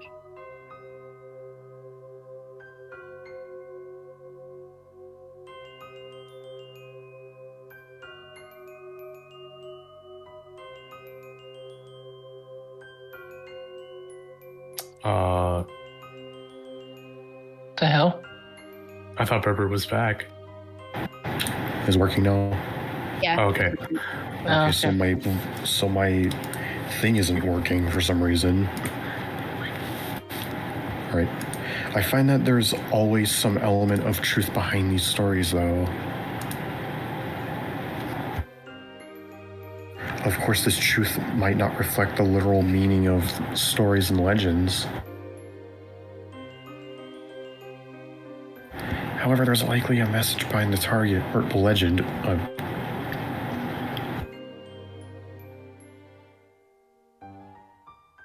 Yeah. I'm not gullible enough to believe any of this stuff. So, but Sayori is. Alright, guys, let's settle down. You can all voice your opinions, or not opinions. You can all voice your thoughts after I read it. Tomino's Hell. Elder sister vomits blood. Younger sister's breathing fire. While sweet little Tomino just spits up the jewels. All alone does Tomino go falling into that hell. A hell of utter darkness without even flowers. Is Tomino's big sister the one who whips him? The purpose of this scourging hangs dark in his mind, lashing and thrashing him, but never quite shattering. One sure path to Avicii, the eternal hell, into that blackest of hells. Guide him now, I pray, to the golden sheep, to the nightingale. How much did he put in that leather pouch to prepare for his trek into the eternal hell? Spring is coming, to the valley, to the wood, to the spiraling chasms of the blackest hell. The nightingale in her cage, the sheep aboard the wagon, and tears well up in the eyes of sweet little Tomino. Sing, O nightingale, in the vast misty forest. He screams, he only misses his little sister. His wailing desperation echoes throughout hell. A fox peony opens its golden petals. Down past the 7 mountains and 7 rivers of hell, the solitary journey of sweet little Tomino. If in this hell they be found, may they then come to me, please. those sharp spikes of punishment from Needle Mountain. Not just on some empty whim, his flesh pierced on blood-red pins. They serve as hell's signposts for sweet little Tomino. Not sure if it's just me overthinking it, but I feel a strange chill running down my spine after reading that.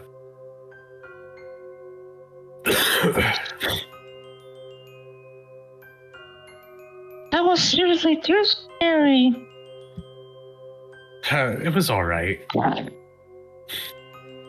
should probably downplay it, at least for Sayori's sake.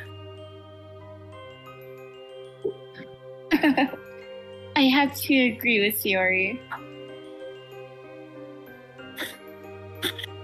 It had a very creepy, old-fashioned feel to it. After hearing that, I wouldn't doubt that something bad looms in your future. Monica! Personally, I found that poem quite beautiful.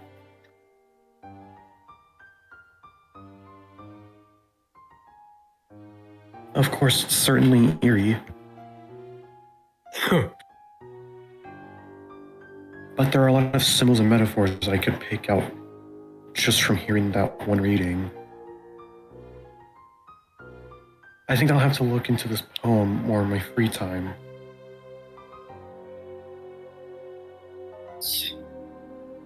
You guys think that was scary?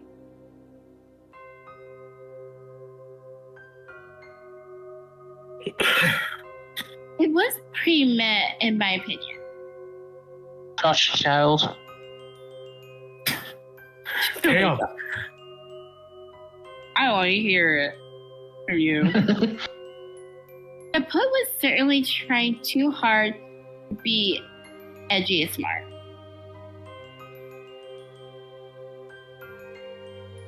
If I may respectfully disagree,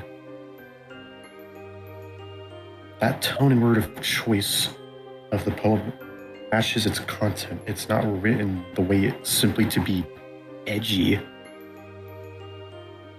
After all, if I understood it correctly, Tomino was banished to hell for murdering his own parents.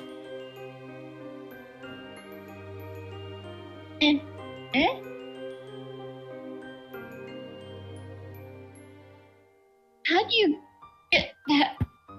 How do you get that out of a poem?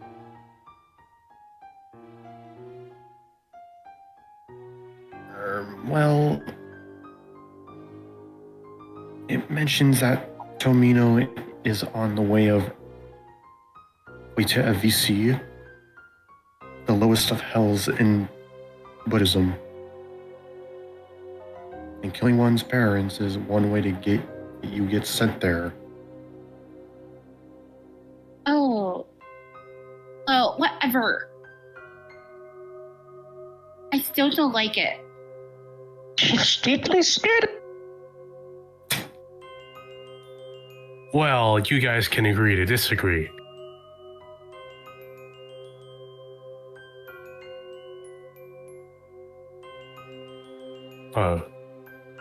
Sorry.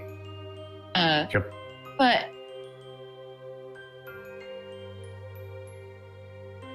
what is it? Whatever or Weather.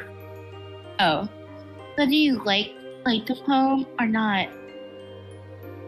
You have to agree that it and the legend attached to it are pretty interesting, right?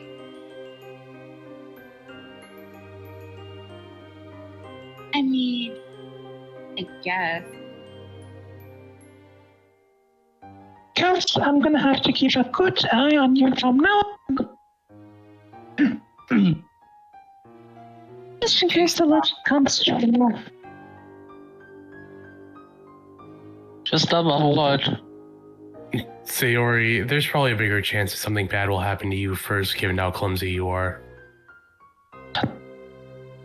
Hey, We all share a laugh, with Sayori joining in after a moment of pouting.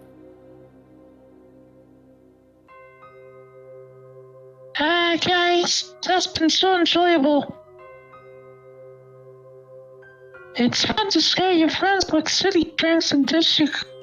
It's also a lot of fun.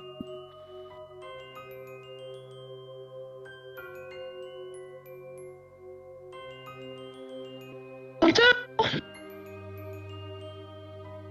really like the horror that much. It's just so scary to think what could out there.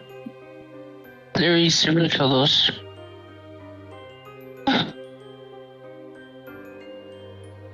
Stop being a chicken, Sayori. Hey, you're the one who got scared by Monica earlier. You're the chicken here. All the girls laugh at my expense as I let out a groan. She's never gonna let me live this one down. Nope. Touche.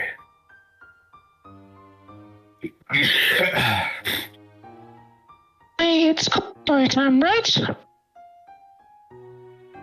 I don't really know how many ghost stories, but to be honest,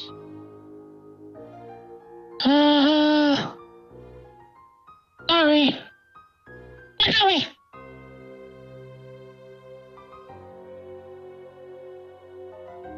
What? On the internet to find some. They're super long, like the one about, what was it again?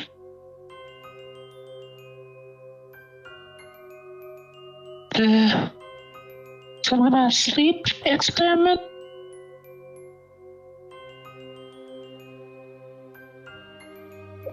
Sayori, you're rambling. Oh, do you have any okay to tell? Oh, oops. Sorry, I'm new to telling scary stories. I'm curious too, guys. Lights or sounds scary you?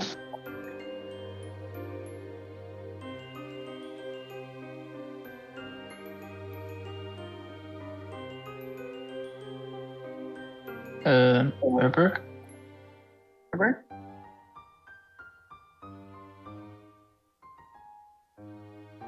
Is this the thing not working again?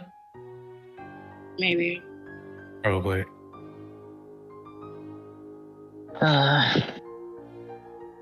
Wait. Or wait.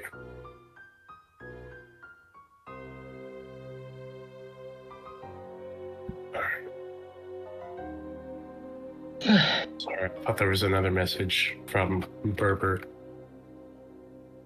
Okay.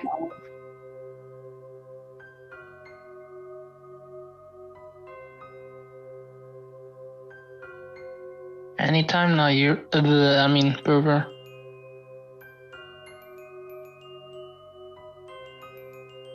Ah, okay. What happened? He said that he's having tech issues. Oh, that's Sorry, there we go. that sucks. Okay, Yeah, good. I don't know what's going on. PC's bugging out for some reason. Maybe you have to check. I'll be honest with you. Yeah. Silence scares me, especially after I read a gripping horror story.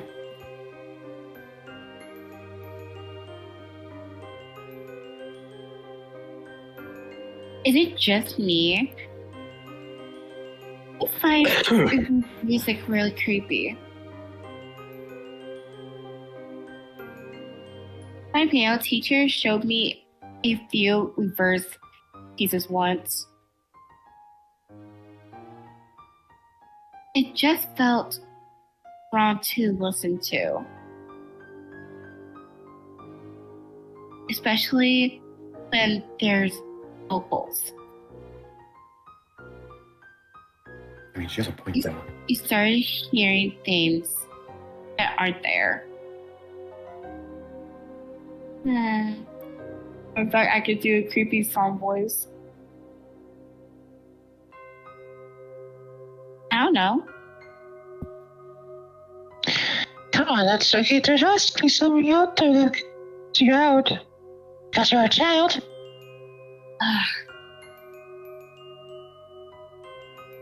You just laugh. Oh, I won't laugh. Not spooky. We won't. Even He's though- right. Yeah. I probably laugh. Yeah. She's right. Natsuki. We've all shared. We all shared. What is it? Natsuki averts her eyes, talking to the floor.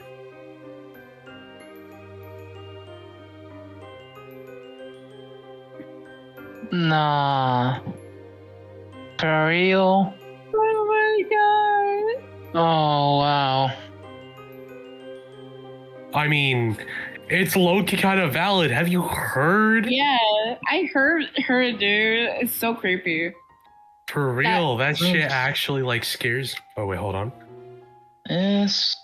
Some toys are creepy like dolls. It's like But creepy not, dolls but not the noises. that talks to you. Yeah, they're creepy like the dolls. They're creepy. Yeah. Yeah, it kind of Okay. just depends on what the toy is Yeah. and how it sounds. Hey, at least Depends on not the the toy. Annabelle doll. I'm just But pointing then- out there. But the definitely the animal. dolls. They creep the shit out of us. Yeah. I mean, Furbies are cute, but when they start Up. talking on some random shit, Oh my god, not the Furbies. Oh. Okay. Okay. You just know you have to throw them away. Just throw them away. Yeah. Okay. That's fine. Unless it's something that, you know, they have like electric that can, you know, break function It's stuff. not like when I'm home alone. And I think of like a Jackman box clean myself. Oh god. It creep you guys out too. nah, I'm with you.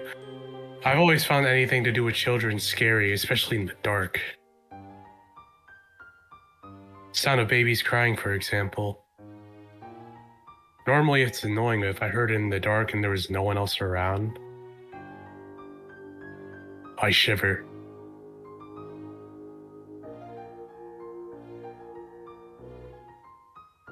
Well, it's funny you mentioned that ghost. That argument we had on Halloween when we were like 10. No? Sayori, where's this going? We were both on our way to a Halloween party. It was pretty quiet out, so you could hear everything. I heard the sound of a baby crying. But it wasn't coming from inside anyone's house or anything. There weren't many people on the streets either, and it definitely wasn't one of them. It was coming from down a dark alleyway. A chill runs down my spine as I remember exactly what incident she's talking about. I remember I wanted to go out and investigate. I was scared it was a toddler in danger. But you didn't let me. You were too chicken to. Hey! Okay, just in a rush. Anyway, pretty quickly, right? And I guess. what's for I dinner? guess. What? And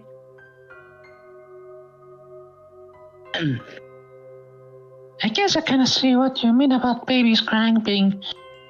Yeah. It was a bit bit scared myself. Looking back, I'm glad you convinced me not to go.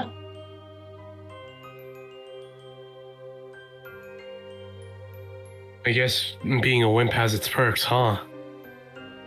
Indeed you are. A wimp. Yuri, Sayori, and Natsuki all laugh. Monica, however, looks like she's been slapped in the face. Oh, I could do this like after like the song. I have to go though. oh, you gotta go now, or? Like I have like 1 minute. Oh, okay. Guys, do you not realize how lucky you were? Eh? Oh god, you guys have no idea.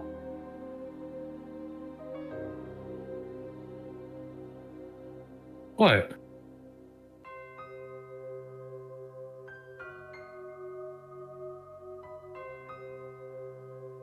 Sayori did anything seem a bit off about that baby's cry?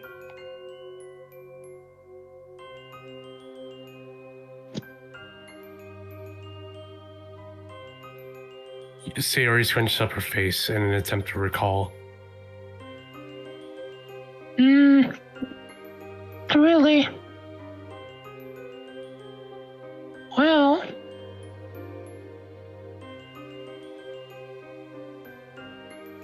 It's a bit repetitive, though. The past didn't change much. Monica's voice shakes as she replies.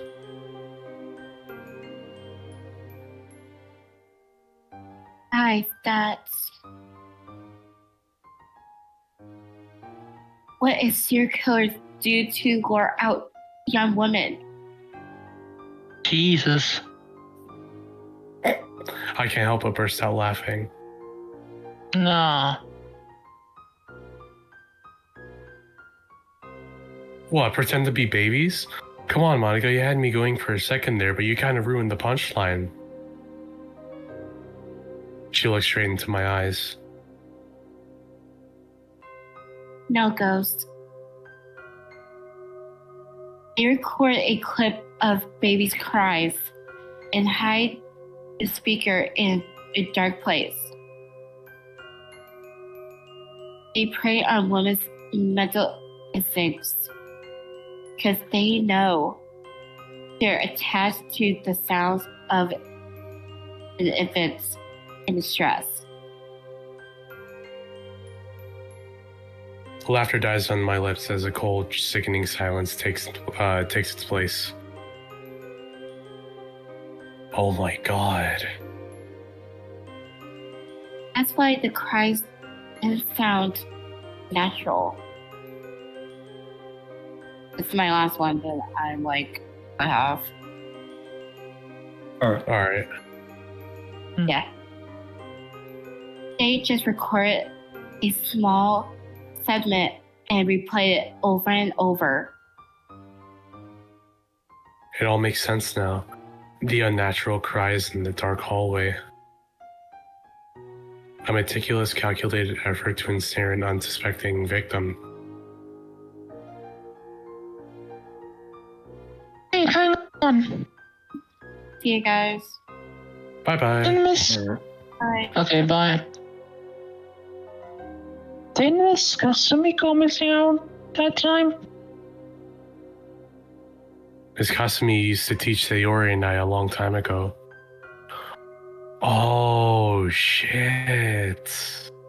Damn. Oh, what happened to her exactly? Sayori shrugs.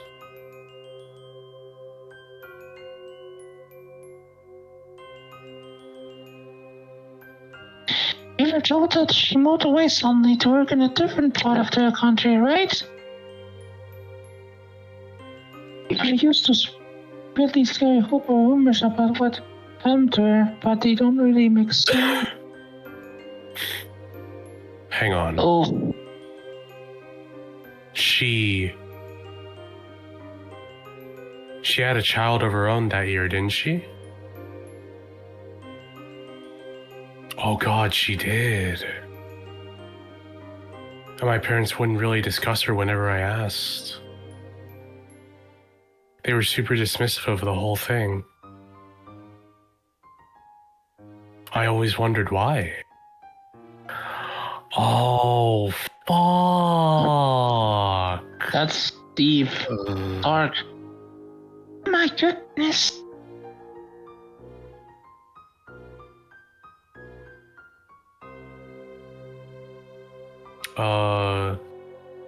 Should we keep going or should we like end it here? I have no idea because a lot of people just leaving. Yeah, Yeah, and I kept having to like go AFK for time to time. keep going? Okay.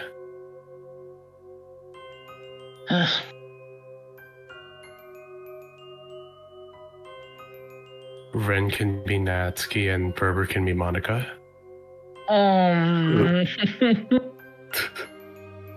So many rules. Oh, you have to be the child now. Oh, great. I don't want to be the child. I don't want to be the Holy child. karma. I don't want to be the child. Holy Okay. karma, bro. How dare you? How dare you? How dare you do this to me? Holy karma. Alright, so Alright, fine. Wait, you guys actually believed it? everyone looks at Natsuki, shocked. Oh, come on. There's no way you guys almost walked into a trap. Besides, that's just an urban legend. Well, what happened to their teacher then? She just disappeared and Ghost's parents refused to talk about it? I don't know about you, but that just seems pretty convenient for this story. Well, maybe some things are better off unanswered, huh? Not really. Although I do hope Sayori and I are just misremembering.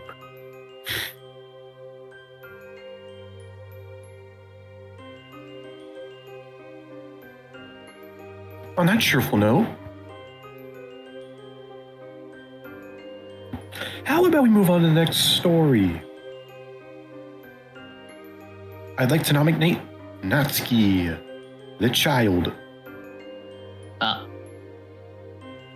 My story?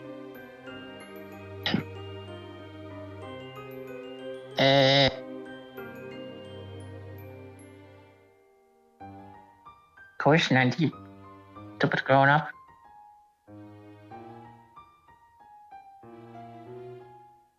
Hey, I never said that. I do, but it's just got it off the internet.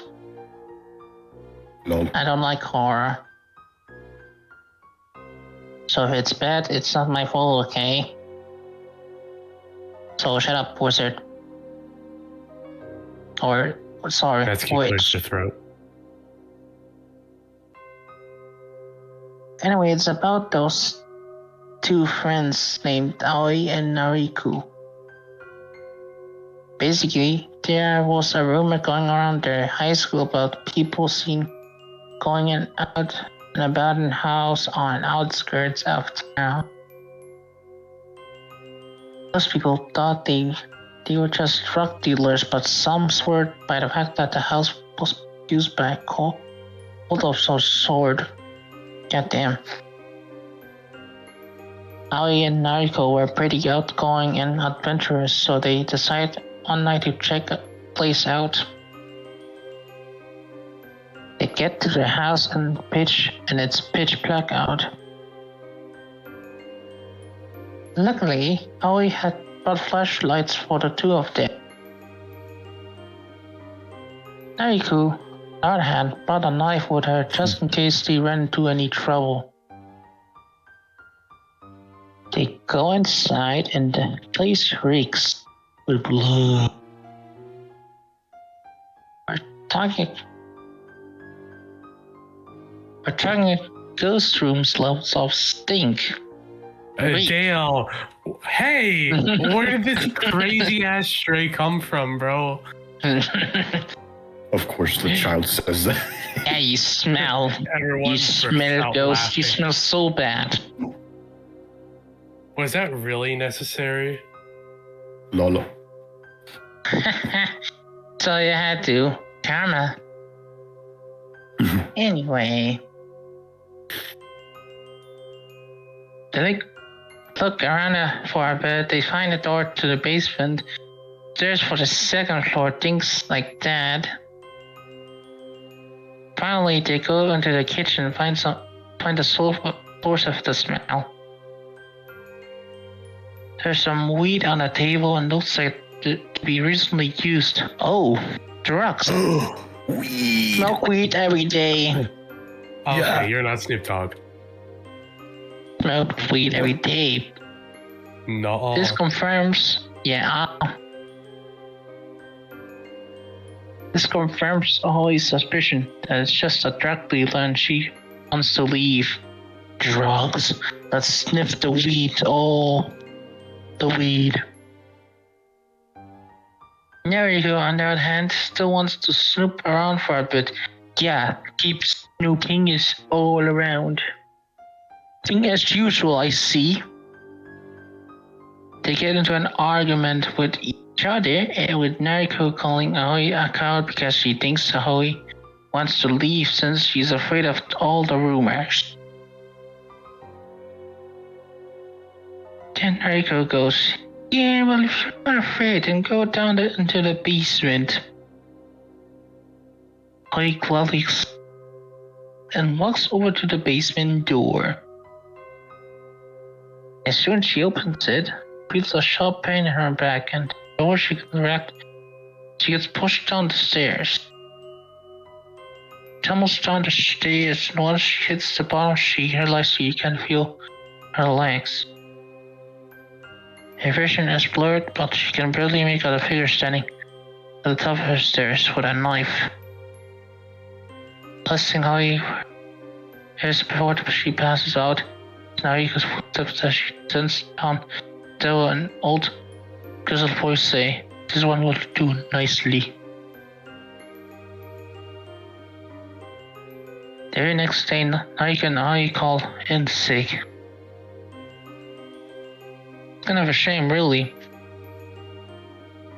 because they missed out on all the talk about how some heard the strange animal-like growls coming from the old penthouse on the outskirts of town. So yeah,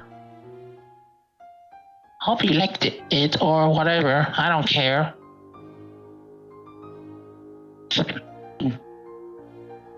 Tonight, going and die today. Use your imagination. He surely did die.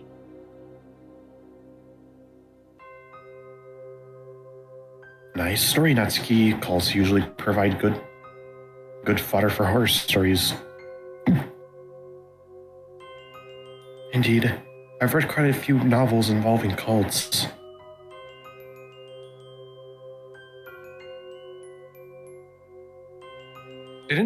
Doesn't Portrait of Markov involve something like that? Something similar, yes. Speaking of Yuri and horror stories, how about you go next, Yuri? Me? Alright then. Give it your best shot. That's your best shot? Alright. You're walking alone, one pale, autumnal night. The moon is graceful, casting her light down below like snowdrops. As you continue on your path, something shambles behind you. You turn around to look for what it might be, but all you see is a cluster of leaves rustled by the pale air. Slowly returning, you notice the lights in every house around you is going out and flickering before fully extinguishing. With tentative steps, you advance towards one of them to investigate. Just as you're about to reach the window, you hear something snapping behind you. A broken twig is all that remains. Uncertainty floating around inside your head, you unconsciously start walking faster, away from the suburbs. Eventually, you find solace in silence, the only sound being your heartbeat. It's quiet. Nothing bad seems to be happening now. In fact, nothing else seems to be happening. Confused, you look around and see that you are in front of your house in the street. No one is stirring, nor are there any lights. Gently pacing towards your house, you go through the door. The lights are on. Television's on, but no one in sight. This is unusual. You were expecting your parents to be home tonight. Had they gone out without telling you? No, that couldn't be it. They always let you know where they'll be. You pull out your phone and open up your contacts to give them a call. However, no one is registered in there anymore. No matter how hard you try to remember, you can't call out to them. Suddenly, there is a heavy knock on the door. You peer through the keyhole, but see no one. Another knock.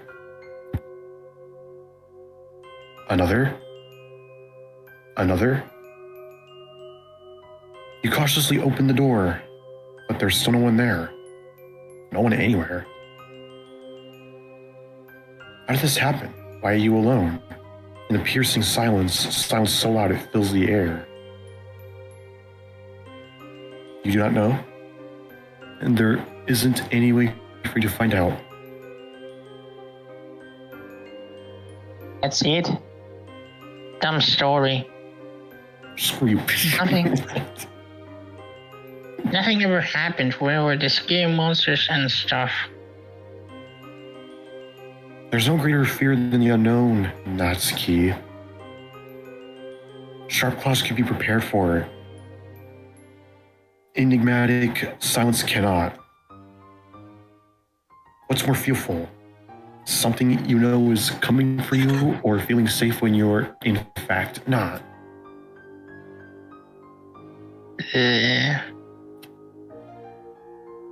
Quite a somber note to end your story on, Yuri.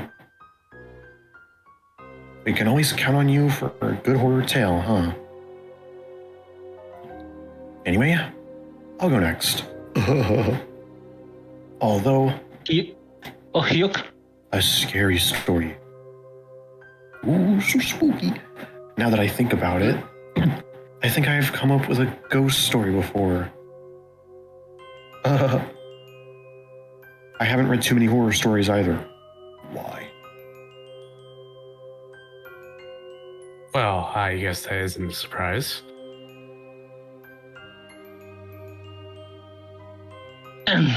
Just then I'll be done. Well, I can't say I've tried that before.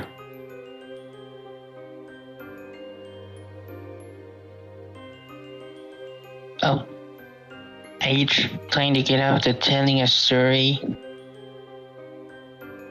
Of course not. Now that I think about it, there is one I've heard of. Monica's expression turned serious. The mood in the room turned serious. She used the same intensity for she did when she read her poems, and everyone quiets down.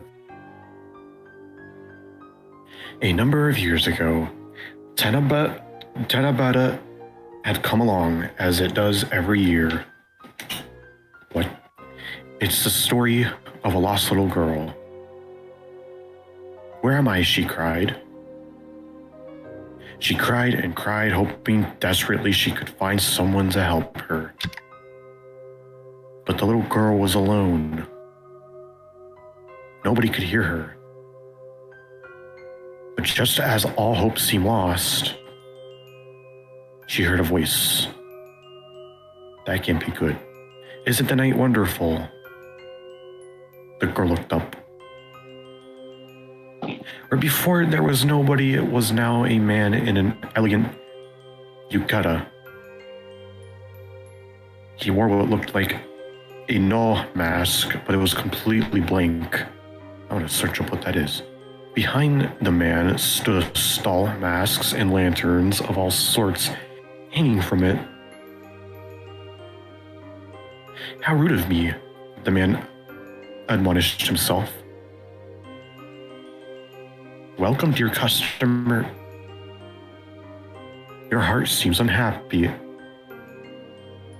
Why not take a look at my wares? The man said as he gestured to the mask behind him. Please take one that will bring a smile to your face. The girl looked at the masks. There were ones that looked frightening, ones that looked strange, ones that looked exotic, and many others. What about your mask, mister? The girl asked. I'm sorry, but this mask is very special. It's not for sale. The girl looked sad. I like that mask. It looks really cool. The man laughed softly. It's been called many things, but this is perhaps the first time it's been called cool. Would you like a fruit? The man asked, picking one from the tree behind him. They're sweet and delicious. The girl reached to take it, but the man pulled his hand back. Uh-oh. They're not for children. The girl's confused. But just tonight, it should be fine. As he said as he offered his hand once again. In the festival of the night, children can become adults and adults can become children. Is that true? Asked the girl, and the man assured her it was. The girl took the fruit and bit into it. It was unlike anything she had tasted before. It was almost overwhelming, but the flavor was wonderful. It's good, the girl said happily. The man laughed. Again, I'm glad you think so. There's plenty, so please eat all you like. As she ate them, the man took down a mask. What about this one? The girl took the mask. It looks like me, but she looks like a princess, the girl said in awe. Do you like it? Please take it. But what about money? Asked the girl. I don't need money. Instead, I would like to be friends. Is that okay? Of course, the girl agreed. From now on, we're friends. I'm glad, the man said with gratitude. Why not put on your mask? The girl did so. She was overcome with this strange feeling.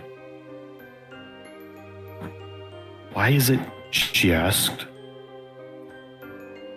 At last. Long have I dreamt this moment, my dear, my Eve, my only friend. The man smiled beneath his mask as he spoke as the light of the stars began to fade. Where it is the festival of the night, where children become adults and adults become children. Let it be known.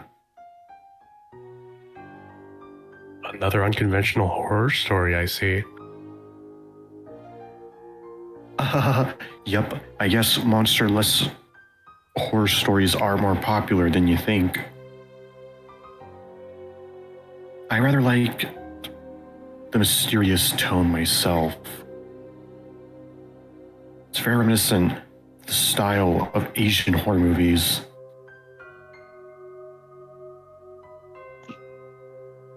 Guys have a weird sense of scary. What's out there? I mean, the story isn't necessarily meant to scare you to death. You know, all horror is. Spirits don't have to just be frightening, you know. Well, it is Halloween. Aren't things supposed to be scary today?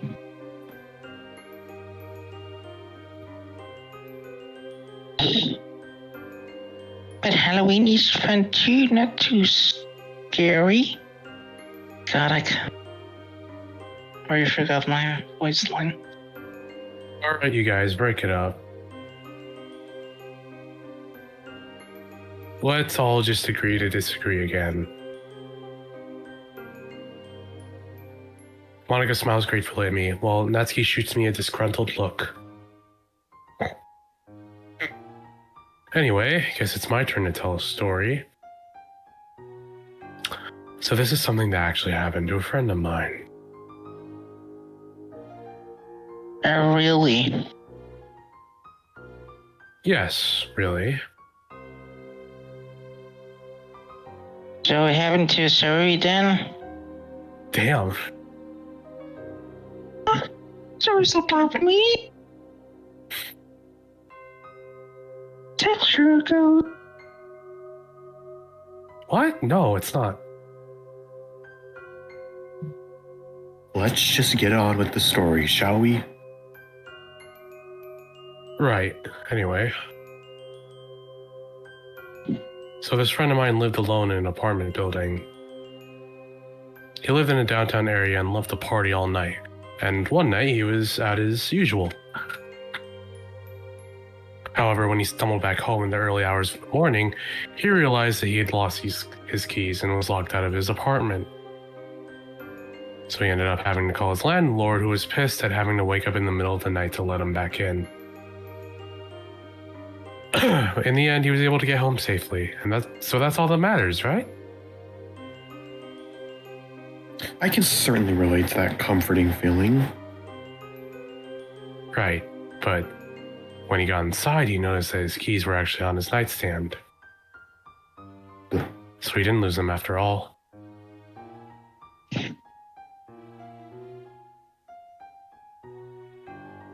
They weren't an extra set that his landlord lent him? Nope. He was able to recognize them by the keychain he attached to it.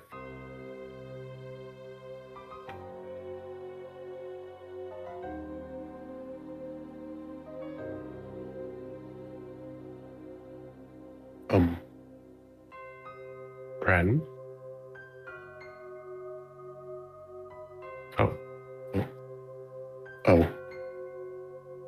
Oh, Ren said Says they he has to have stop from here. Yeah. Oh, okay. So,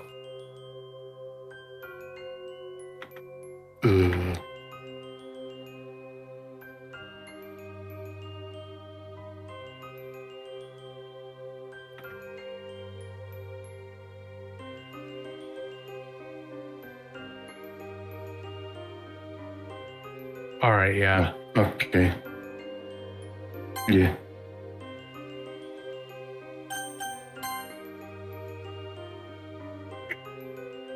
Well, that's right, gonna be the so- stream, everybody. Yep.